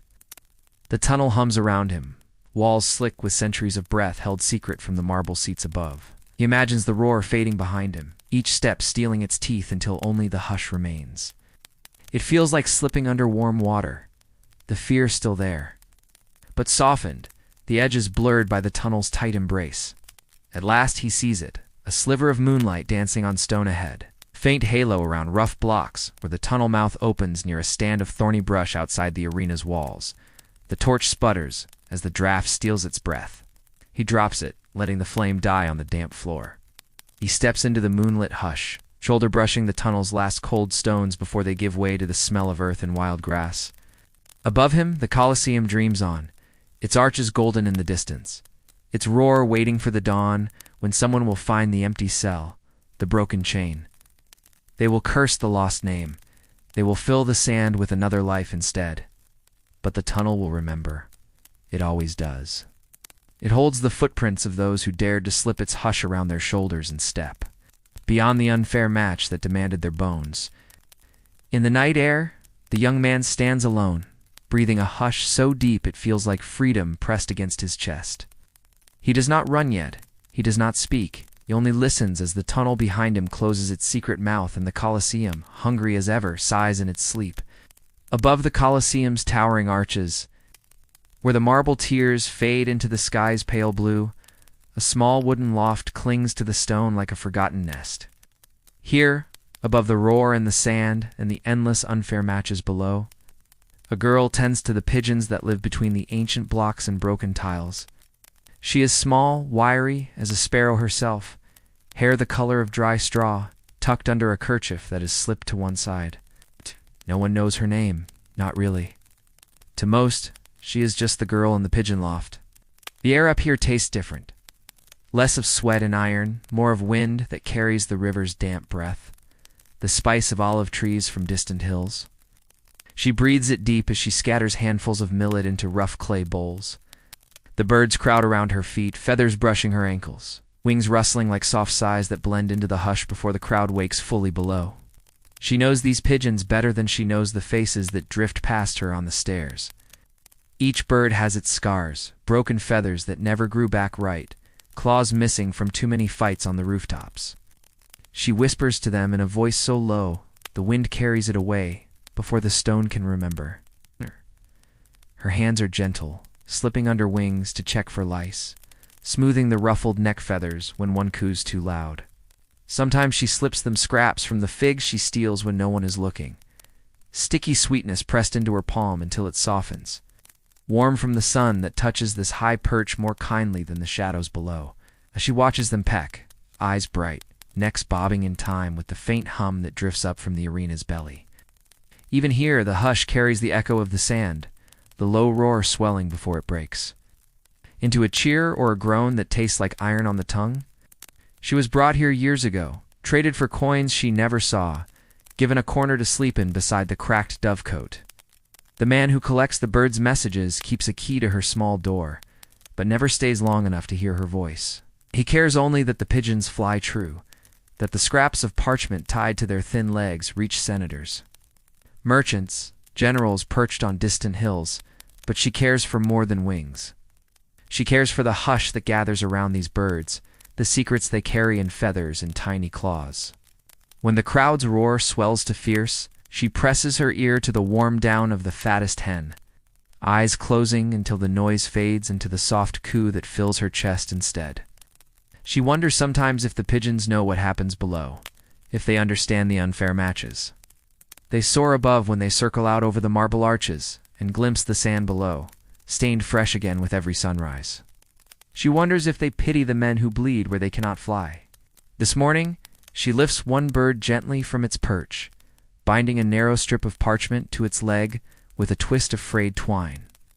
The message is not hers to read, but she feels its weight all the same. She leans close, whispers against the bird's tiny head, a wish that it flies swift, that it finds clean wind beyond the city walls, that no hawk hunts it from the sky before the words find the eyes waiting for them. When she lets it go, her arm stays lifted long after the pigeon disappears, wings flitting sharp against the rising sun. She follows its path in her mind, across the bustling markets where fig sellers shout over heaps of soft fruit, beyond the rooftops where laundry flaps like pale flags of surrender, out into the hush where olive groves ripple with the breeze. Below her, the first trumpet sounds. She feels the vibration through the stones beneath her feet, the signal that the gates will open soon, that the sand will take what it's owed. She presses her palm to the loft's warm wooden beam, eyes drifting shut for a heartbeat. Her fingers trace the grooves cut there by someone else long ago, marks counting the days or the birds, or maybe the names of those who never climbed down again. The pigeons settle, feathers fluffed, heads tucked close to wing. She moves among them, scattering the last seeds, letting the hush fold around her like a blanket too thin, too truly warm but precious all the same. Up here, she is not the girl who must bow to guards or carry buckets up endless stairs. She is keeper of wings, tender of quiet hearts that know the wind better than the roar. She settles onto her heels beside the smallest coop, knees drawn tight to her chest. In her lap, a bird dozes, safe for now in hands that smell of grain and sky. Below her, the Colosseum hums its cruel song. But above it all, in the hush of the pigeon loft, the girl closes her eyes and dreams not of the sand, but of flight. Feathers and olive branches and messages that never carry the taste of blood. In the bowels of the Colosseum, where the corridors narrow to a breath and the hush lingers like a damp cloak, a gladiator sits with his back to the rough wall. His legs stretch out before him, ankles bound in leather straps, toes pressing into the cold flagstones that have carried so many footsteps to the sand. His eyes are half closed, lids heavy with exhaustion that sleep never quite chases away. Beside him, another man kneels, cupping water in his trembling hands. No words pass between them. Words are too loud for this hush, too sharp against the tender hush that clings to wounds not yet bled dry. The kneeling man dips the small clay cup into a shallow basin, its rim chipped, the glaze worn thin where countless fingers have gripped it before. Water drips from his knuckles, pattering onto the gladiator's thigh like a gentle rain that never quite washes anything clean. He lifts the cup with care, hands steady despite the tremor in his wrist. The gladiator opens his eyes just enough to see the flicker of torchlight caught in the water's surface, a ripple of gold that trembles with every heartbeat pressed into the hush. Their eyes meet only for a moment, not to ask or to beg, but to agree on this small mercy. A drink when the throat is raw, a kindness when the world above demands only steel and sweat. The clay touches the gladiator's cracked lips. He tilts his head forward just enough to sip. The water is cold, tasting faintly of the stone basin of iron somewhere deeper than he cares to think about. Each swallow soothes the harsh scrape in his throat, each drop a fragile promise that the hush can hold one more breath. One more moment when the match does not claim him whole. When the cup is empty, the man dips it again, shoulders curling as he moves. He does not speak. Neither does the fighter. They both know the walls are listening, that the hush is a living thing down here, soaking up every whisper and saving it for the corridors that keep their secrets pressed tight behind stone. Somewhere above, the first cries of the crowd slip down the stairwells, muffled but insistent. Sand shifts. Chains rattle where a beast paces in its pen. The hush holds it all at bay, just for now. In this dark bend of the corridor, only the cup, the water, and the quiet hands moving from one cracked lip to another. A torch flares down the hall, carried by a guard who does not bother to look their way. The flame flickers on the sweat that beads at the fighter's temple, the line of a scar that cuts his brow in two. He closes his eyes again, feels the chill of water where it dribbles down his chin, dripping into the collar of his rough tunic. He does not wipe it away. Let the stone drink what the sand will claim soon enough. When the cup is empty the third time, the man lowers it gently, setting it near the gladiator's thigh. His hand hovers for a breath, just above the bruised ribs, above the heartbeat that thrums soft as the hush itself. He thinks of saying something, a word of blessing or a promise of luck, but the hush folds around them, sealing his lips. There is nothing to say that the water has not already whispered for them both. The fighter leans his head back against the wall, eyelids fluttering, lashes sticking to the sweat on his cheeks. The man wipes his wet fingers on his threadbare sleeve, tucks the empty cup into the crook of his arm, stands, knees cracking softly, and steps away without looking back. The hush fills the space he leaves behind, settling over the gladiator like a thin blanket that cannot warm, but keeps the cold from biting too deep. Above the roar waits. The unfair match waits. But in this bend of the corridor, under flickering torchlight and stone that remembers every breath, a cup of water has passed in silence, a kindness not grand enough to change fate, but deep enough to remind the bones they are still, for now, a man's bones. And the hush carries this small mercy like a secret pressed between stones that will never tell, in a narrow alcove behind the emperor's box. Tucked where the marble columns cast their longest shadows, a scribe sits hunched over a wax tablet. Balanced on his knee, his stylus hovers above the smooth surface, but the point trembles ever so slightly, as if it too is trying to slip free of its duty. He is the scribe who couldn't watch, yet whose eyes are expected to see everything. His robes, once crisp white linen, are now creased and smudged with the faint dust of old wax shavings. An ink stain blooms near the hem, a dark blossom hidden when he folds his legs tighter beneath him. The hush curls around his shoulders, a small mercy amid the distant roar that ebbs and surges through the carved archways.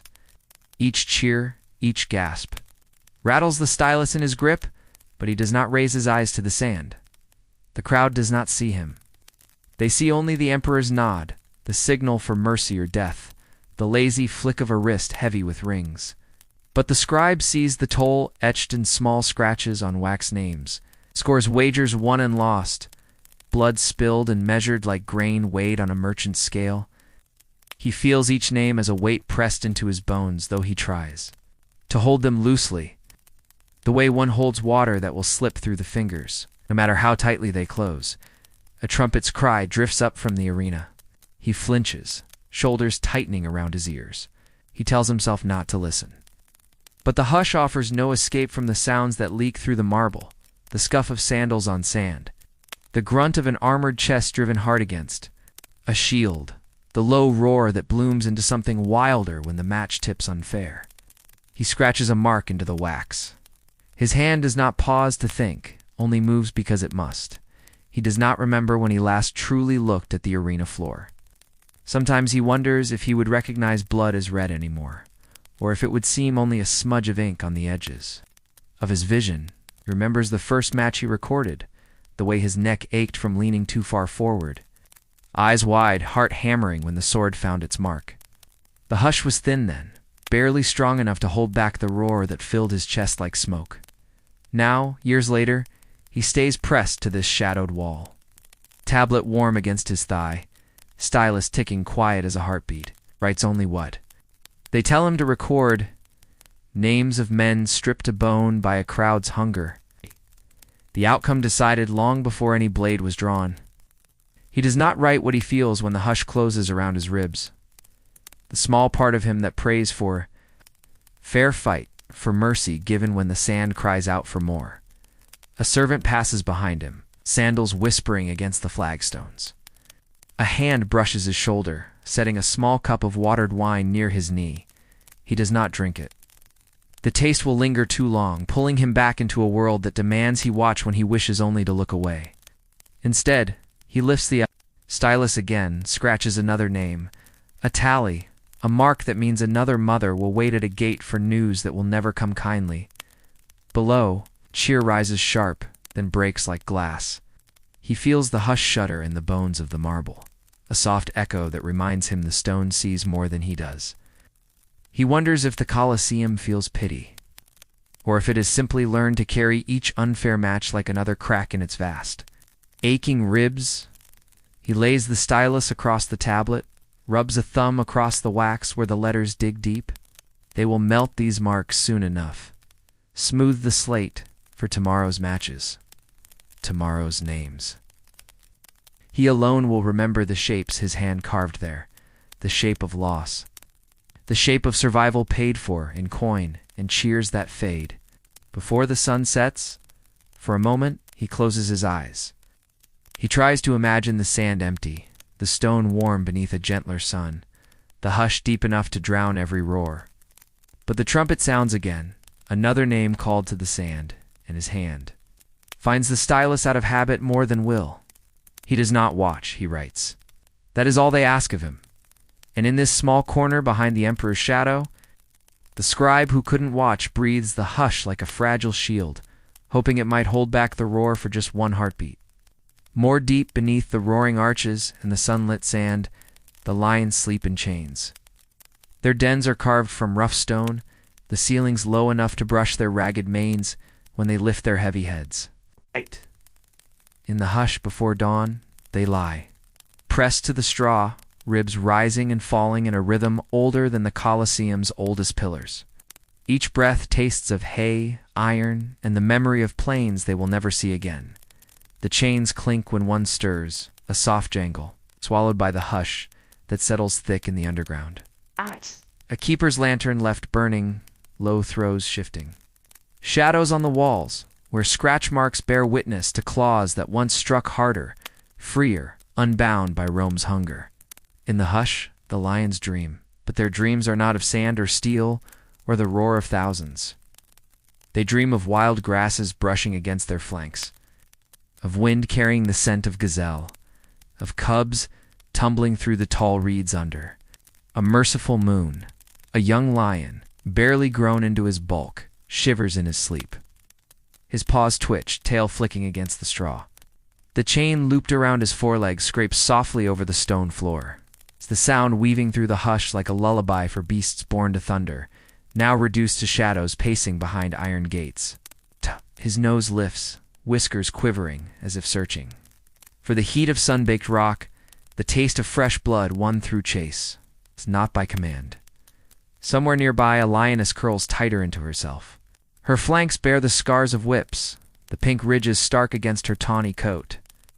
Her eyes do not open, yet her breath comes faster for a moment, ears flicking at the faint drip of water from the ceiling. The hush presses around her like a cave's. Warm breath, thick with the scent of old straw and the copper temps that clings to the keeper's boots when he comes to feed them meat already dead. already tasting of fear. A rat scurries across the floor, nose quivering at a scrap of gristle. Left near the bars, one lion opens an amber eye, the chain at his throat pulling taut as he lifts his head, but he does not pounce. His hunger is too tired for the hunt that lives only in his bones now. He watches the rat dart away, shadows swallowing its tiny heartbeat. In a place where larger heartbeats have learned to lie still, above them, the arena floor waits. The trapdoors will open when the trumpet calls, sunlight pouring down like gold into the dark. A shot! The hush will break then, torn apart by the roar of Rome's delight at the clash of tooth and steel. But for now the hush holds. It cradles the lions. Like a mother's warm paw, rough but gentle, reminding them if they can still remember that they were once kings of more than straw and stone. The keeper's lantern gutters low on its hook, flame shrinking to a small amber bead that dances in a draft from the corridor. Its glow catches on the curve of a sleeping lion's jaw, highlighting the way his breath stirs the straw, the way his tail curls close to guard what little warmth he owns. Each chain gleams dull in the faint light, a bracelet too tight to slip. Free binding wildness to the hush that watches over them until the sand demands its price. In the farthest pen, an old lion bone sharp beneath his matted coat lifts his muzzle toward the stone ceiling. He huffs once, the sound soft as a sigh, echoing back to him like the ghost of a roar. His eyes close again, lids sinking into the hush that seeps into his fur, carrying him back to tall grasses and warm sun and the soft snap of bones earned by the hunt. And so they sleep. The lions in chains, breath drifting through the cold. Den pause, twitching at dreams that have no place in Rome's hunger. In the hush, they are not monsters, or trophies, or a spectacle to be bet on. They are only shadows curled against the chill, waiting for the dawn that will come whether they wake ready or not. Above the Colosseum dreams of the roar, it will swallow by morning. But down here the hush holds the lions in chains, cradles their heartbeat in the dark, a promise that even the wild cannot be broken entirely, not while breath lingers, not while sleep keeps its secrets folded in the straw, when the sun slants. Low over the Colosseum's ancient stone, the shadows of the arches stretch long across the arena sand, wrapping it in a hush that feels both tender and merciless. This is the hour when the roar softens into murmurs, when the crowd's hunger grows sluggish. With wine and dust and the weight of too many unfair matches swallowed in a single day, it is the hour of the last match, when what remains of the light brushes the sand like a farewell. No one speaks aloud. A lone fighter stands near the edge of the arena, close enough to the wooden gate that he can smell the warm musk of the beasts caged just beyond. His sword hangs loose at his side, blade nicked and dulled from blows that landed harder than his bones could bear.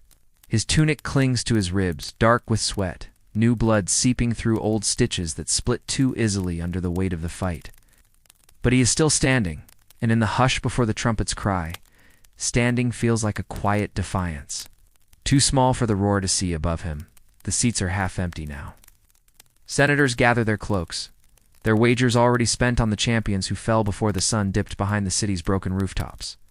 A child sleeps against his mother's shoulder, sticky fingers curled around a fig pit he could not finish.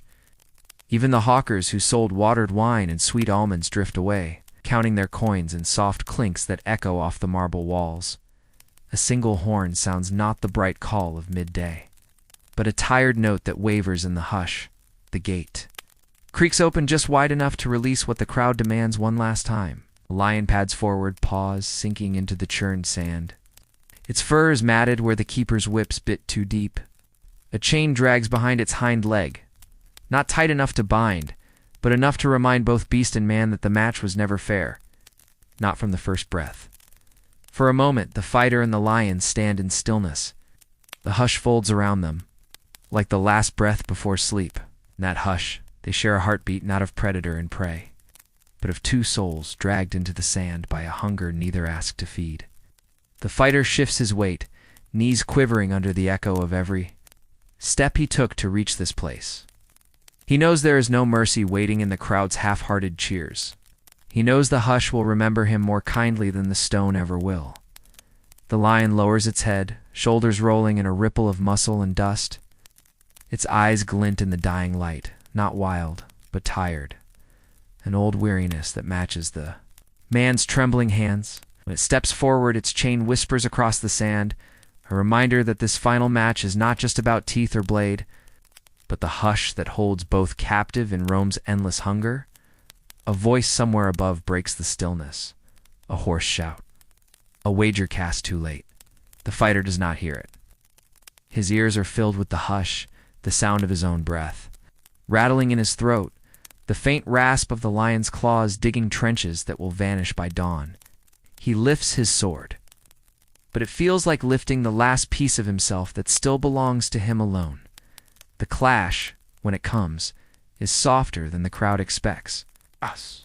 No triumphant roar, no grand flourish. Only the shuffle of feet in shifting sand. The low growl of a beast who knows its freedom is measured in heartbeats. The fighter lunges, blade finding fur, but the strike is weak, more mercy than threat. The lion swipes, claws brushing his arm in a wound so shallow it feels like a mark of kinship. Above, the few who remain grow restless. They want spectacle. Not this hush that lingers like dusk on the edge of sleep. The fighters who fell before gave them blood that spilled hot and loud. But the last match of the day is a soft rebellion, a beast too tired to kill, a man too tired to run. And the sand holds them both as the shadows deepen, the sun dipping behind the arches. The hush growing thicker than the roar could ever break. A horn sounds again, a call to finish it. The lion's chain pulls taut when it lunges, the final. Strike landing slow, half-hearted. The fighter staggers, knees hitting the sand at last. His sword slips from his hand, half buried where the grit clings to the sweat on his palms. He breathes once, twice, eyes wide to the sky that glows orange where the sun once burned white. The lion stands over him, chest heaving in its eyes. The hush lingers, a softness that has no place in the stone's memory, but stays folded in the sand, waiting for the next match to bury it whole. When the trumpet sounds again, the gates close with a groan. The crowd drifts away footsteps, fading to nothing but the scrape of sandals on marble. Slaves appear to drag the wounded back into the corridors, their shadows long and thin in the last threads of light. The lion is led away too, chain clinking softly behind it, paws leaving shallow prints that the broom boys will sweep smooth. By dawn, and the Colosseum exhales its final breath for the day, the hush settling deep into the cracks between stone and sand, the only witness to a match that ended not in victory, but in the small mercy of two hearts who refused to roar when the world demanded they do nothing else. When the last footsteps fade into the winding streets of Rome, and the final echo of the day's roar seeps into the cracks of the marble tiers. The Colosseum grows cold. It is a cold not born only of night air slipping through the arches, but of something deeper, an emptiness that settles into the sand once the crowds have left. Once the blood has crusted dry beneath fresh handfuls of grit, this is the hush. That belongs only to the stones and the shadows that drift between them like forgotten breath. Along the tiers, scraps of straw and olive pits lie abandoned, where senators and slaves alike sat shoulder to shoulder for a few stolen hours. A fig skin sticks to the curve of a step, trampled flat by sandals that will not return until the dawn sun chases the chill from the stone. Here, in the hush, there is no roar, no wager, no clash of blade against bone. There is only the soft creak of wood settling, the faint tap of a rat's feet as it sniffs at crumbs, the sigh of the wind swirling through the arches as if searching for a voice it has lost. Below the arena floor, the corridors feel colder still. A boy with a broom drags bristles over the fresh stains in the sand, his breath blooming pale in the flicker of a single oil lamp. He does not speak as he works. His hands are cracked from the vinegar that eats away what blood the sand will not hold. Each stroke is a lullaby for the stone, an apology perhaps for how much it must carry in the cells. Fighters lie sprawled on thin blankets, muscles trembling with exhaustion. Some dream fitfully, lips moving in prayers half remembered from mothers whose faces come back only in the hush of sleep. The olive oil rubbed into their bruises has turned tacky in the chill, the scent mixing with straw and sweat. A chain clinks when one rolls over, metal biting into flesh that will never again feel the warmth of a bed untouched by the Colosseum's hunger in the dens. The lions lie close to each other, steam rising from their bodies as they breathe out, the warmth stolen from better plains. Their tails flick in dreams no roar can touch, memories of open grass, of prey that did not come on command, of nights when the only chains were stars strung across a velvet sky. The hush holds their breath, cradles it in the dark like an old promise the stone no longer knows how to keep, high above. The emperor's box sits empty, drapes hanging heavy and damp with the night's dew. The cushion still bears the faint, hollow where power perched for a while, eyes half-lidded behind rings and purple silk. The hush creeps over the stone railing, slips between the laurel carvings, soaks into the places where fingers tapped in boredom while men's lives were spent. In the dust below, a lone guard makes his rounds, lantern swinging low, its flame throwing small halos that quiver on the marble walls. His breath curls from his mouth in tiny ghosts that vanish before they find the arches. He knows the Colosseum better in this hush than he ever does when it roars. Here, when the arena grows cold, he feels the stories the stone tries to swallow. The unfair matches that ended in silence, the footsteps that slipped into tunnels too narrow to betray a fleeing heart. He touches the iron gates, fingers brushing frost forming along the hinges, as if the night itself wishes to seal them. Shut forever in the loft above the outer arches, the pigeons ruffle their feathers against the drift of cold air. The girl who feeds them sleeps, curled in old straw, her cheek pressed to the rough wood beam. Her dreams smell of grain and the hush that cradles her when the roar fades. A small warmth in a place that holds none for those below.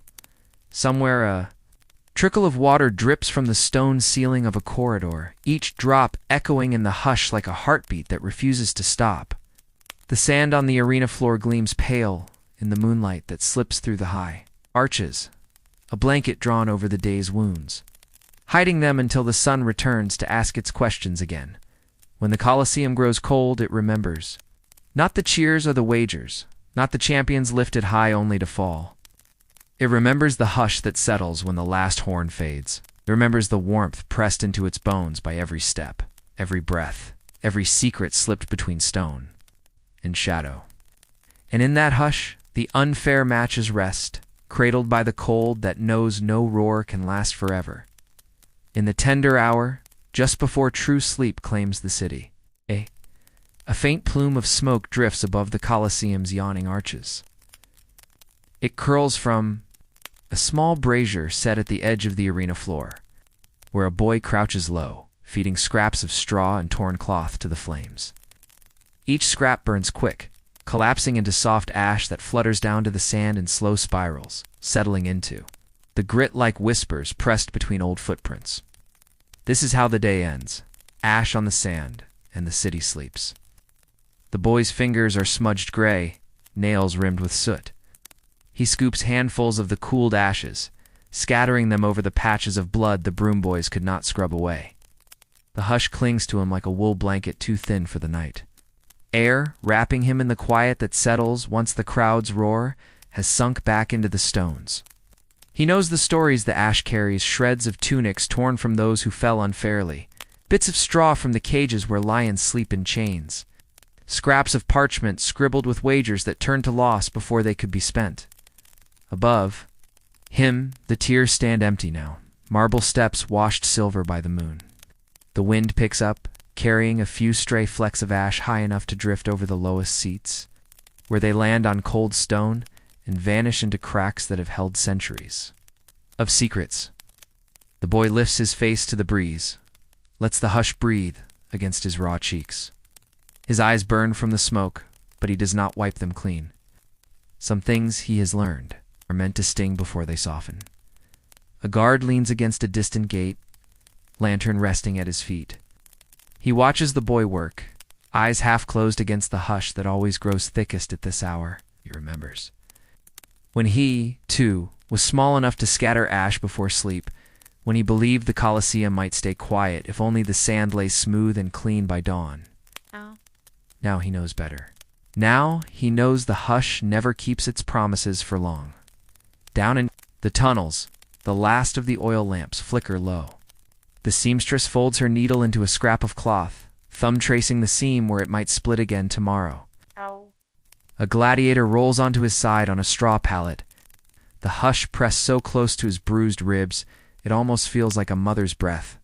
Somewhere near the animal dens, the beast keeper hunches by a sleeping lion's cage, whispering soft words that drift through the bars, carrying a warmth even the chains cannot snuff out. Beyond the arches, Rome exhales.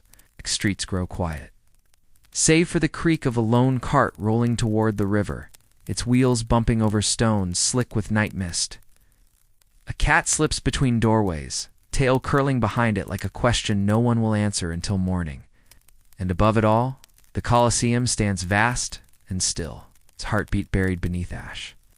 And sand and the hush that remembers what the roar would rather forget. The boy presses the last handful of ash into a dark patch near the center of the arena. He pats it flat with his palm, feeling the warmth that lingers just a moment before the cold claims it. He imagines each speck holding a name, a word that might slip free if the wind stirs strong enough. He does not know if the city will listen. He only knows the hush listens. Always. When he rises, he brushes his palms against his tunic, smearing gray streaks down the threadbare cloth. He does not look back at the brazier, its last embers glowing faint against the moonlit sand. Dead, he slips through the wooden gate, feet whispering over stone steps, still warm from the day's breath. Behind him, the hush folds the ashes into the sand like a blanket tucked tight around old bones. Far above, pigeons stir in the loft, their wings rustling against dry straw. The girl who feeds them dreams on, a smile ghosting her lips, lost in a hush that smells of feathers and olive trees she has never seen. The scribe behind the emperor's box rubs wax from his knuckles with a cloth that will stain his pillow before dawn. The city sleeps not with peace, but with the fragile promise that the hush will hold what the roar cannot bear. And so the Colosseum grows quiet again. Ash on the sand, and the city sleeps. The unfair matches fade into shadows that the stones cradle close, whispering them into cracks that no sun can bleach clean. And the hush, patient and wide as the night sky above, waits for tomorrow's roar. Knowing it will come, but for now, it holds every name, every footstep, every mercy given too late, tucked safe beneath the sleeping sand on the pale hush that clings to the Colosseum's outer arches before the city stirs again. A merchant stands near the gate, head bowed low, fingers tracing the worn rim of his empty purse. The leather is soft now, edges frayed from years of coins slipping in. An out denarii, sestertii, each one spent faster than it could warm his palm. Tonight, the purse holds nothing but the faint scent of copper and sweat and the hush that settles in when a wager costs more than a man can bear. He leans against a marble, column cracked near its base, the cold stone pressing through his threadbare tunic. A few feet away, two guards speak in hushed voices, their laughter swallowed by the hush that grows heavier.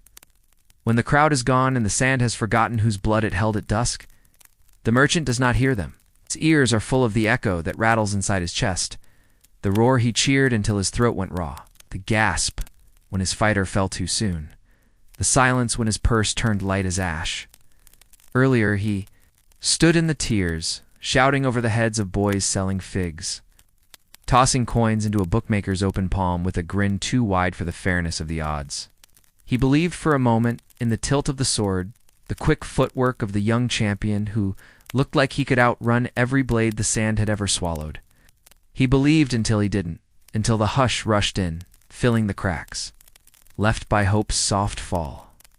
Now the sand is smooth again, swept clean by hands smaller than his own. Somewhere down in the tunnels, the boy who once slipped him water between matches huddles close to the stone, the hush pressing against his spine like a cold promise that tomorrow will come whether the purse is full or empty. The merchant closes, his fist around the limp leather, feeling the creases fold like old parchment. A stray dog noses around the base of the column, its ribs sharp as a skeleton's grin. It pauses, sniffing at the hem of the merchant's cloak, eyes darkened round. As coins he no longer carries, He kneels, palm outstretched, but the dog slips away, claws tapping softly on the flagstones until it vanishes into the shadows. Where scraps are sometimes kinder than the hands that throw them, he remembers faintly a wife's voice, the promise of bread waiting at home, of a small lamp flickering behind a wooden door that creaks when the wind turns sharp. He wonders how she will look at him when he steps inside with nothing to show for the roar he traded his coins for. Will she see the hush clinging to his shoulders, the shadows tucked into the lines around his eyes? Or will she only see the empty purse, the soft defeat that hangs from his hand like a torn flag no wind will carry again? In the hush, the marble feels warmer than he expects. He presses his forehead to the stone, letting his breath pool in the hollow where two slabs meet. The crack wide enough to hide a prayer if the Colosseum still bothers to listen. The roar is gone now, drifting into the streets with the footsteps of richer men who wagered better, who left with purses clinking like distant bells. He does not hate them. He does not envy them. And he only wishes the hush could swallow him whole. Tuck him between the arches where even the stone might forget his name. A guard's boot scrapes the ground, iron tip tapping the step near his knee. The merchant lifts his head, eyes wide in the thin moonlight. No word is spoken. No coin changes. Hands. He stands, shoulders sagging under a weight the hush knows well. A weight pressed not by debt alone, but by the silence that follows every unfair match played for a crowd that never remembers. The man who lost too much to stay, he slips the empty purse into the fold of his tunic, fingers brushing the spot where its weight once reminded him he could still feed the hunger waiting at his table. He steps through the iron gate, the hush trailing him down the worn stone steps like a loyal dog no one sees. Behind him, the Colosseum exhales, its sand smoothed flat again. The unfair matches tucked beneath fresh grit, and in the hush that hums between torchlight and dawn. The merchant's empty purse holds every coin, every breath, every small hope spent too, cheap for a city that never tires of feeding the roar. In the dim corridor where the fighters pass one by one from daylight into the belly of the Colosseum, a broken sword lies forgotten against the cold stone wall. Its hilt is wrapped in leather, dark with sweat and old blood. The blade snapped just above the crossguard as if the iron itself could not bear another unfair match. The hush gathers around it like a breath held too long, a small relic of defiance left behind when footsteps grew too heavy to carry anything more. A young slave boy stands a few feet away, broom bristles trailing dust as he moves slow along. The passage. His eyes flick to the blade each time he passes, the jagged edge. The way it leans awkwardly against the mortar like a question no one will answer. He wonders who held it last. Wonders if the man's grip was strong enough to hold back the roar for a heartbeat, or if it splintered quick. A promise undone the moment steel met steel in the hush of the sand. The boy kneels when he finishes sweeping. Knees pressed to the damp floor, he reaches for the hilt with careful fingers, tracing the cracks in the leather wrap. Way the edge tapers to nothing where the blade sheared clean through. The iron feels cold, but alive somehow, a warmth pressed into it by the fighter's hand that lingers. It's trapped in the hush that holds these corridors when the crowd above forgets to cheer. Voices drift from somewhere. Near the gate, guards. Laughing low, a stable slave cursing as he coaxes a restless lion back into its cage. The boy does not turn. His world is the sword, the silence, the hush that folds around him like a blanket too thin to keep out the cold, but precious enough not to let go. He lifts the broken blade an inch from the stone, feeling its surprising weight. It is useless now, iron cracked where it should have cut clean. The edge dulled from too many strikes that found neither shield nor mercy. Still, he imagines how it once shone in the torchlight, the way it might have flashed in the sun just before the trumpet's cry. He imagines the hand that held it, knuckles raw, wrist braced for a blow that never came fair. He thinks, just for a heartbeat, of slipping the hilt under his tunic, carrying it back to his corner near the old broom closet where he sleeps. A secret blade, though broken, a piece of iron to remind him that even in the Colosseum's deep hush, someone once stood their ground until the roar forced the steel to break before the man did. But the thought drifts away as quickly as it comes. He knows the guards will notice, knows the hush keeps its own secrets, but never those that would free a slave's heartbeat for too long. Instead, lays the blade flat on the stone, pressing his palm to the split edge, as if it might share its story through the tremble in his fingers. The hush hums in his ear, the faint echo of a clash long past. The grit of sand biting against iron, the last exhale of a man who dared stand when the match was never his to win. A rat scurries near his knee, pausing to sniff the hilt before vanishing into the shadows behind a cracked barrel. The boy watches it go, then stands, knees stiff from the chill that seeps up through the stone. He leans his broom against the wall, breathes slow, and looks once more at the sword, a promise that the hush will hold, even when the roar forgets. In the tunnels that wind back to the sand, the footsteps return, new fighters. New steel polished bright under flickering torches. The hush waiting to gather each name and bury it in the grit when the blade breaks or the roar demands more than iron can give, and so the broken sword rests where it fell. Its jagged edge, a quiet vow in the hush that fills the Colosseum's veins when the sand lies smooth and the unfair matches sleep. For a moment more, in a quiet bend of the Colosseum's outer corridor, where a single torch sputters low in its iron bracket, a faint music drifts through the hush like smoke curling from a dying brazier. The notes come from an old man perched on a stone step, knees drawn to his chest, a battered flute resting light against his cracked lips. He plays slow, each breath weaving sound through the cold air, soft enough that the roar above could never hear it, but the hush does. The hush listens. His fingers tremble on the worn wood, joints swollen from years spent hauling crates for the wine sellers who slip through the arches at dawn. Now, in these small hours, when the matches sleep, he sits where the torchlight flickers, warming his bones while his song winds through the shadows that cling to the corridor's walls. The melody is simple, a lullaby remembered from the days before he learned how Rome devours even a song if it can sell the echo for a coin. Near his feet, boy leans against the stone, head tipped back, eyelids fluttering heavy with the weight of a day spent sweeping sand from the steps. He does not speak. No. His breath moves in time with the hush, each rise and fall sinking to the flute's thin tune.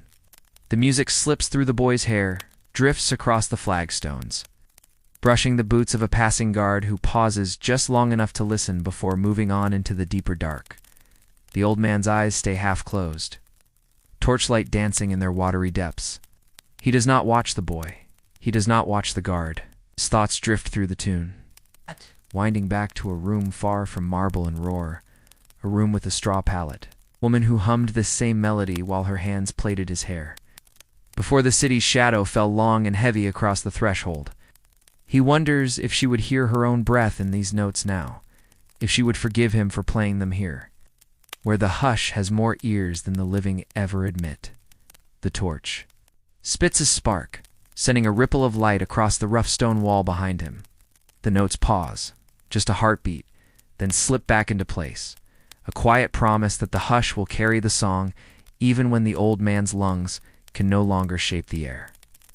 Somewhere below, chains shift in the lion dens, low growl hums up.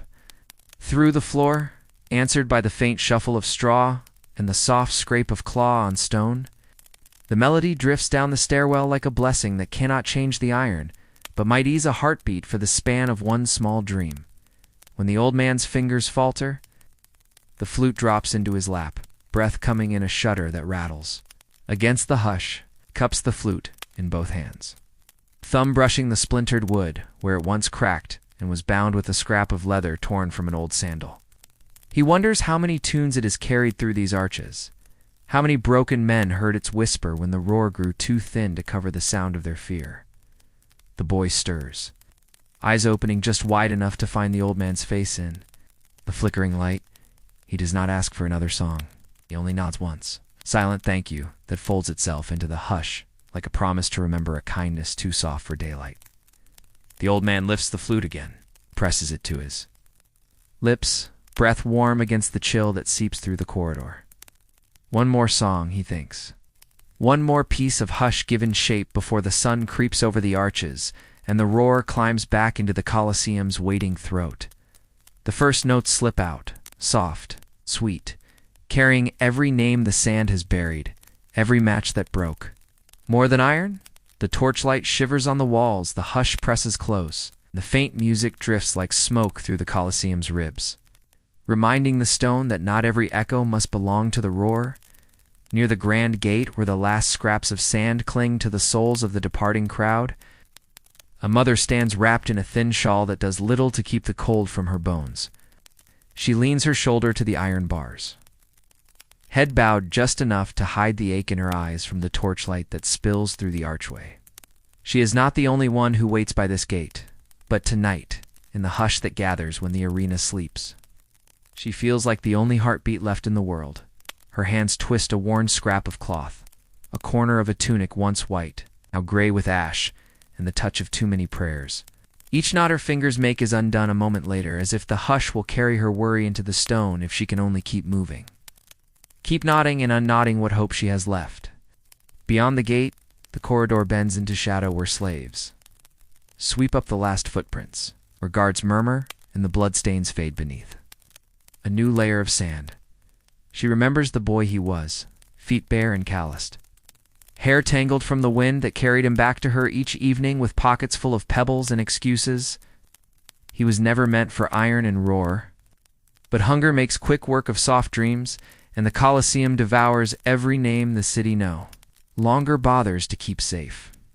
So she waits, her feet cold against the stone, the hush pressing around her like a promise and a threat. Now and then, footsteps echo beyond the bars, a slave boy with a bucket, a gatekeeper's lantern swinging. Low. She lifts her head each time, eyes catching the gleam of metal or the curve of a shoulder, but the faces that pass belong to other mothers' prayers.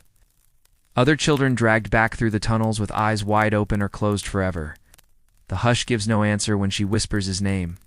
It only hums against her chest, a lullaby too hollow to soothe. A rat slips near her hem, whiskers brushing her sandal. She does not flinch. Her mind drifts far behind the iron gate, picturing the sand raked clean, the footprints swept smooth, by hands too small to leave marks of their own. She wonders if the sand remembers the shape of his heel, the line of his jaw when he turned to face what could never be fair. She wonders if he stands even now in the hush below, waiting for the gate to swing wide, and her breath to catch in his hair like it did. When he was new to this world and the roar could not reach them yet, a guard appears at last, keys jangling. At his hip, eyes weary as old stone.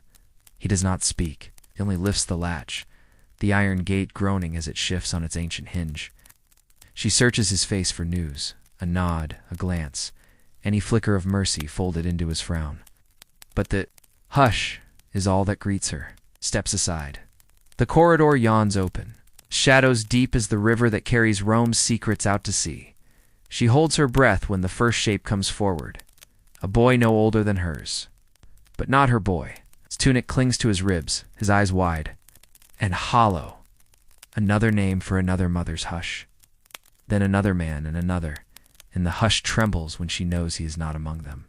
The guard closes the gate again, the latch falling into place with a sound that shatters the hush and knits it together all at once. She presses her forehead to the cold iron, shawl slipping from her shoulders, bare skin kissing the chill that seeps into her bones. The hush folds around her shoulders like the embrace he once gave her, small arms tight around her neck, heartbeat drumming soft against her collarbone. She clings to that memory now, burying it deep in the stone, deeper than the roar can ever reach. Tomorrow, she will come again. She will stand by the gate, the hush coiled tight in her throat, the cloth clutched in her hand like a promise the sand cannot sweep clean. And the Colosseum will watch with its cold eyes, patient and vast. While the hush holds her close in the place where all waiting mothers belong, pressed to the iron, whispering for a heartbeat that may never return, deep within the Colosseum's oldest stones. In a narrow cell, hidden behind a rusted iron grate, lives an old man the city barely remembers, the keeper of lost names. He sits hunched over a cracked slab of marble that serves as his table, a stub of charcoal clutched between, fingers bent by age and the cold. His cloak, once dyed the bright red of an official's mark, has faded to the color of old clay. Threadbare at the shoulders, where the chill of the corridors slips through with every sigh of the hush by the flicker of a single lamp. He scratches names onto small shards of broken tiles, a mosaic undone by time, repurposed piece by piece into a record no crowd will ever cheer for. Each shard bears the faint curve of a letter, an echo of a voice once swallowed by the roar. He works slow, careful not to let the charcoal snap between his fingers. Some nights his breath hitches from the dust that drifts down from the stone ceiling, but he does not stop. The hush asks for these names to be remembered, and he obeys. The walls around him are stacked high with clay pots and rough baskets overflowing with tile fragments. Some are scorched by the heat of torches left too close in careless hands. Some flecked with old blood where they were stepped on and swept aside. Yet he gathers them, rinses them in water drawn from the same cracked cistern that feeds the lions in their dens. He lays them out to dry in neat rows along the floor where no foot dares tread once the hush settles in for the night. He does not know all the names. Many come to him as whispers, scraps of sound carried through the corridors by a slave's tired breath, or the murmur of a gatekeeper who remembers the shape of a face, but not the letters that bound it. Sometimes a child sweeping the steps will slip him a word overheard in a wager, the ghost of a name that might have been called in the sand before the roar drowned it out. He takes them all, shaping each letter with a reverence the marble tears. Above would never grant. Now and then he runs his thumb over the oldest shards, the ones worn smooth at the edges by years of being lifted and laid back down again. Some bear only a single letter, the rest lost to cracks that split through the clay like the scars that mar the fighter's skin. He keeps these closest to his lamp, tucked into a shallow bowl where they catch the glow like tiny flames. He does not speak them aloud. The hush would swallow them before they could echo through the stone. Instead, he lets his eyes read the curves, lets his breath shape the sounds within his chest where no roar can reach. Above him, the Colosseum sleeps, the sand smoothed clean, the seats cold and empty under a sky threaded with stars. Drifts through the arches, finds its way down the stairwells and narrow corridors, wraps itself around the old man's shoulders like a cloak warmer than any wool. In its embrace, he is not alone. He sits with the names that once rang out in triumph or terror, names now stitched into the hush so that the stone may hold them when no mouth dares remember. A rat scurries near his foot, nose twitching at a stray. Crumb fallen from the heel of stale bread he ate hours ago. He watches it go, a small heartbeat in the dark, as persistent as the names pressed into the tile shards beside him. He thinks, not for the first time, that even the smallest life deserves its place in the hush, that the Colosseum, vast as it is, cannot devour everything if someone remembers. It's the shape of what it took. He sets the charcoal down when his fingers tremble too much to trust. He leans back against the rough wall, eyes closing for a moment, the hush folding over him like a blanket stitched with every lost name he has kept alive in the flicker of his lamp. Somewhere beyond the grate, the sand waits for dawn, for fresh footsteps to press new ghosts into its surface. But here, in this cell that smells of cold stone and old dust, the keeper of lost names breathes slow. He knows the hush will hold him, as it holds every syllable he scratches onto the broken pieces of Rome's hunger, pieces no roar can sweep away when the Colosseum forgets. In a shallow alcove behind one of the arena's crumbling archways, where the stone sweats cold even when the sun bakes the sand above, a single handprint lingers in the dust. It is small, smaller than a gladiator's palm, smaller than the fist that grips a sword in the roarer's hungry heat. It belongs to no champion carved in marble, no name that echoes through the crowd's drunken cheer. Yet the hush wraps itself around that shape, holding it safe in the shadows where the Colosseum forgets to look. No one knows who pressed it there. Perhaps a boy sweeping grit from the steps paused to rest his cheek against the wall, leaving the print as a secret between him and the stone. Or maybe a fighter, shoulders raw from the chains, braced his hand there when his knees buckled under. A promise he could not keep. The hush does not care who it was, only that the mark remains, pressed into the soft layer of grime that settles each night. When the wind carries whispers through the arches, a girl finds it sometimes. She comes when the corridors grow too tight with the scrape of sandals and the sharp bark of orders tossed like scraps to the dogs that follow the guards' boots. She slips away, feet bare, hair unbound beneath her frayed shawl.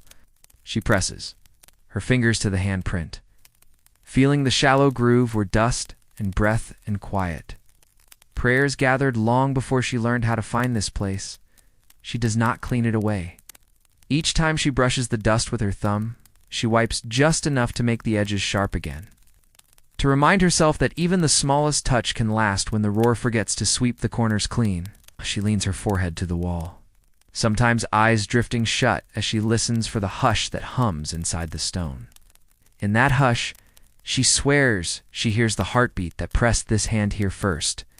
Slow, steady, unafraid. Above her, the marble tiers hold the last warmth of the day. But down here the air tastes of damp earth and old secrets. A rat scuttles. Across the floor, whiskers brushing her ankle before it vanishes into a crack that leads deeper than the torchlight dares reach. She does not flinch. Her world, for this heartbeat, is the outline of fingers in the dust and the hush that settles. Soft around her shoulders, sometimes she thinks of the unfair matches. She glimpses through the gate when she dares creep close enough. The sand churning under heavy feet, the clash of iron and claw, the roar that swallows names and spits out silence when the crowd's hunger fades. She wonders if the one who left this mark ever stood in that sand, if they tasted the hush between. Cheers. If they pressed their palm hereafter, losing everything but the shape of their own touch. The torch in the corridor, beyond the arch, flickers low, flame bending in the draft that drifts up from the tunnels where beasts sleep chained and fighters lie awake with bruises blooming under stale linen. She knows the hush will slip back into those tunnels soon, coiling around the broken bodies. That dream of open fields while the stone holds them close. But for now, the hush lingers here with her, with this small handprint that belongs to everyone and no one. When she rises, she leaves her own mark beside it, 5 fingers pressed gently into the grit, the dust clinging to her skin as if to say it remembers. 2 shapes side by side. Barely visible when the torchlight fades, but sharp enough to catch the moon's silver when it slips through the arch at dawn. She does not look back when she slips away. Shawl tugged tight around her shoulders to keep the hush pressed to her ribs, where it can hum her to sleep. And when the Colosseum sighs itself awake with the first trumpet's cry, the handprints wait. In the dust, safe in their shallow hollow behind the archway. No roar will find them. No broom will sweep them away. The hush will cradle them, soft, stubborn, proof that even the smallest touch can live longer than the sand's cruel memory. Deep beneath the roar that once split the sky above Rome, beneath the grit of sand that drinks every drop of sweat, and blood without complaint, lie the secrets buried under stone. They live where the corridors grow so narrow that 2 men cannot walk side by side, where the air tastes of wet limestone, rust, and the hush that soaks into every crack like rain that never dries. The keeper of these secrets is not a man or a beast, but the stone itself. Pillars so old they remember emperors who ruled before the city found its own voice. Steps worn hollow by the feet of slaves, fighters, gatekeepers, all their stories pressed deeper with each unfair match. Each horn's sharp cry swallowed by the arches above. The hush holds them close, hidden just beyond the reach of torchlight. In sweeping brooms, in one such corner, an old passage folds back on itself. A forgotten vein of the Colosseum where the walls sweat cold and the hush hums like a prayer half-spoken. A girl slips there sometimes, barefoot, a single clay lamp cupped in her palm, its flames soft as her breath. She comes not to speak, but to listen.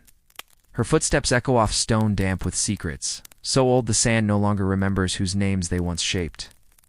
She kneels by a wall where carvings lie buried beneath a crust of soot and grime. Scratches of letters so crude they might be mistaken for cracks, but she knows better. Her fingers trace each mark, feeling the dip where a hand pressed a story that had nowhere else to go. The hush welcomes her touch, breathing warmth into her chilled fingertips, as if to say, "This is yours now, too. Hold it when the roar would rather you forget." Nearby, a shallow pit lies under a slab pried loose generations ago. In that pit, a scrap of cloth stained so dark it blends with the stone. A ring, its band bent as if crushed by a boot heel in. The panic of an escape that never quite made it past the gate. A shard of tile with only half a name scratched into its back. A ghost carried forward by the keeper of lost names, waiting for a tongue brave enough to finish the syllables. Sometimes a rat noses through the pit, claws scattering the dust. Of secrets that once might have bought a man his life or death. The girl does not mind it. Even the smallest creatures belong here, guardians of hushes no roar can reach.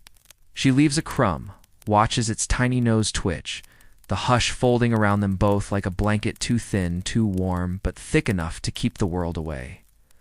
Above, the arena sleeps, the sand smoothed flat for the next day's cruelty. The torchlight flickers in the upper arches, where a guard leans against cold marble, unaware of the breath held down here. Of the secrets pressed into the earth that moans under the Colosseum's weight, the guard hears only the wind. He never hears the hush telling its stories just beneath his boots. The girl lowers her lamp to the pit, letting its glow skim over the buried things. She imagines each secret as a seed pressed into the dirt, waiting for the hush to water it, to crack open its shell, when the roar has gone quiet long enough for something new to grow. She knows they may never bloom in the sun. Some secrets are not meant for daylight. They belong here, fed by stone and silence, safe from the broom sweep and the coin's cold clink. When she leaves, she replaces the slab, wipes the grime back across the carved letters with the heel of her palm. The hush wraps her shoulders, follows her steps up the narrow passage until she stands once more beneath the arches, the lamp's last flame winking out in the wind that slips through the Colosseum's broken ribs. And down below, the secrets stay buried under stone, humming their stories into the hush that never forgets, long after the roar has spent itself against the marble, and the sand has drunk its fill. When the final hush settles over the Colosseum, that soft sigh that comes only after the roar has been spent, and the footsteps have drifted far beyond the arches, a lone torch still burns in a corner of the lowest corridor. Its flame bends to each draft that slips through cracks in the stone, dancing shadows over walls slick with the breath of centuries. This is the last torch, the keeper of the hush's last glow, before darkness folds the Colosseum into its own ancient sleep. An old gatekeeper stands beside it, back bowed beneath the weight of keys that clink against his thigh with every slow breath. His hand rests on the iron bracket, thumb rubbing the rusted curve as if trying to remember how many nights he's watched this flame gutter out. He listens not for the roar that once thundered overhead, but for the small sounds that remain when the sand lies smooth and the stone remembers what it has buried. A drop of melted resin slides down the torch's handle, hissing faint as it kisses the flagstone at his boot. He feels the warmth against his palm, a brief echo of every spark that once lit the dark corners before the sun rose on another unfair match. He knows what comes next. The hush, the closing of the gates, the whisper of locks turns slow so the iron's moan does not wake the secrets pressed into the mortar. Behind him, corridors sigh with the memory of footsteps long vanished. The lions sleep in their chains, their breathing deep and patient, their dreams coiled in straw and shadows that the roar will never touch. In the cells above, fighters curl on thin blankets, the hush a thin blanket of its own wrapping around, bruises that olive oil could not soothe. Wounds stitched tight beneath tunics mended by a seamstress who knows tomorrow's pain will tear them open again. A rat noses at the old man's boot, whiskers brushing the hem of his cloak. He does not move. He only watches the flame, how it flickers smaller each time the draft breathes through the corridor. He knows this torch better than he knows the faces that pass him in daylight. This flame is his companion, the last light. To watch the hush gather every name, every wager lost in the crowd's careless chant. He remembers when he was young enough to fear the dark that comes when the last torch dies. But now he understands. The hush is a kindness the flame cannot offer. It holds what the light exposes, the stains that no sand can fully bury. The secret slipped under stone, the soft prayer whispered by a mother at the gate long after her. Child's footsteps have gone silent. The flame sputters, bowing low, its glow trembling across the rough stone, where scraps of straw wait to be swept come dawn. He leans closer, feeling its warmth kiss his cheek like an old friend saying goodbye. His breath curls in the draft, white and thin as the hush itself. He does not rush it. He lets the flame flicker slow, its tiny heart beating once, twice, before the hush folds it into the darkness like a secret pressed into the hollow of a sleeping chest. When the torch gives its last sigh, the iron bracket stays warm in his palm for a breath longer. He closes his eyes. The keys at his hips swing gently as he turns, the corridor's shadows swallowing the shape of his steps.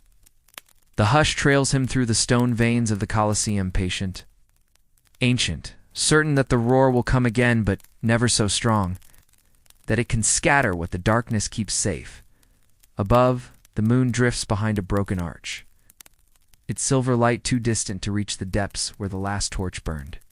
The sand waits, smooth as a shroud, the marble seats cold and empty, and the hush cradling every name, every unfair match, every heartbeat carried beyond the trapdoors, settles deep into the stones as the Colosseum sleeps.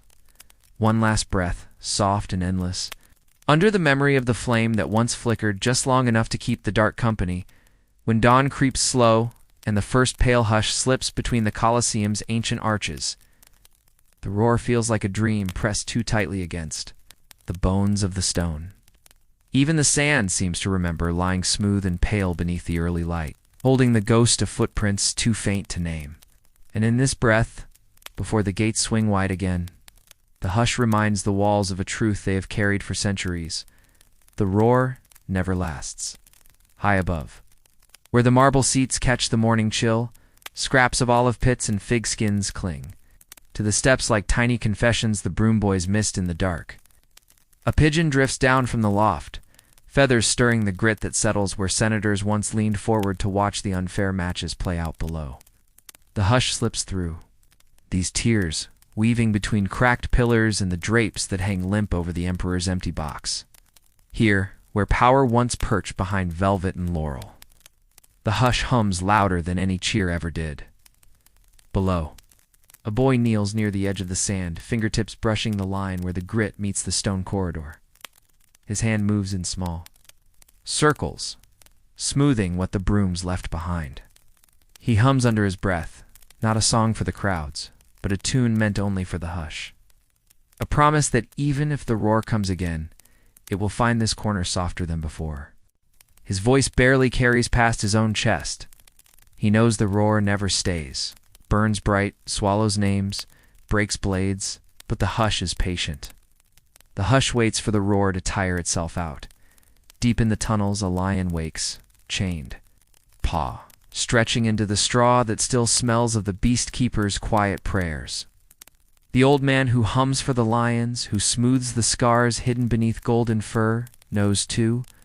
The roar is a visitor, comes hungry, it feeds, it boasts. But in the end, it leaves behind only the hush pressed into stone, so thick even the chains can't rattle it away. A guard at the gate shifts his weight, keys tapping his hip in a rhythm he's learned not to hear. He remembers the cheers that thundered against his breastplate, the coins slipped into his palm for a blind eye turned when the odds fell to cruel. But now, in this hush that tastes like damp marble and oil lamps burned down to nubs, he feels the weight of the silence that always comes next, heavier than any roar, more loyal than any emperor's favor. Near the loft, the girl with the pigeon sits cross-legged on the creaking boards, seeds scattered across her palms. The hush wins through the feathers, through the straw, through the soft coo that promises messages carried far from the Colosseum's hunger. She listens to the hush and thinks of wings, of shadows passing over fields too green to exist inside. These stone ribs. She knows the roar cannot touch that sky. When the trumpet calls again, it will come sharp as a blade against the hush, shaking the corridors awake, rattling the traps beneath the sand. New footprints will press deep. New wagers will bleed coins onto the marble steps. But the hush will wait tucked under the arches, breathing through the trapdoors, humming behind the stone where the keeper of lost names still scratches letters into broken tile. The roar never lasts. Cracks the air, stirs the blood, spits men and beasts onto the sand like offerings for a hunger too vast to fill. But the hush, patient and ancient, gathers what the roar discards. Footprints swept smooth, chains rattled quiet. Names whispered in the dark corners where the torch's flame dies slow, and when the gates open once more, and Rome pours its heart onto the sand in 1,000 shouts, the hush remains cradled in every shadow, stitched into the stone, waiting for the last trumpet to fade so it can breathe its lullaby again. The unfair matches will come and go. The roar will spend itself in teeth and iron and gold. But the hush, soft and endless, will always stay the quiet memory that even here, beneath marble and sand, silence lives longer than any crowd's hunger.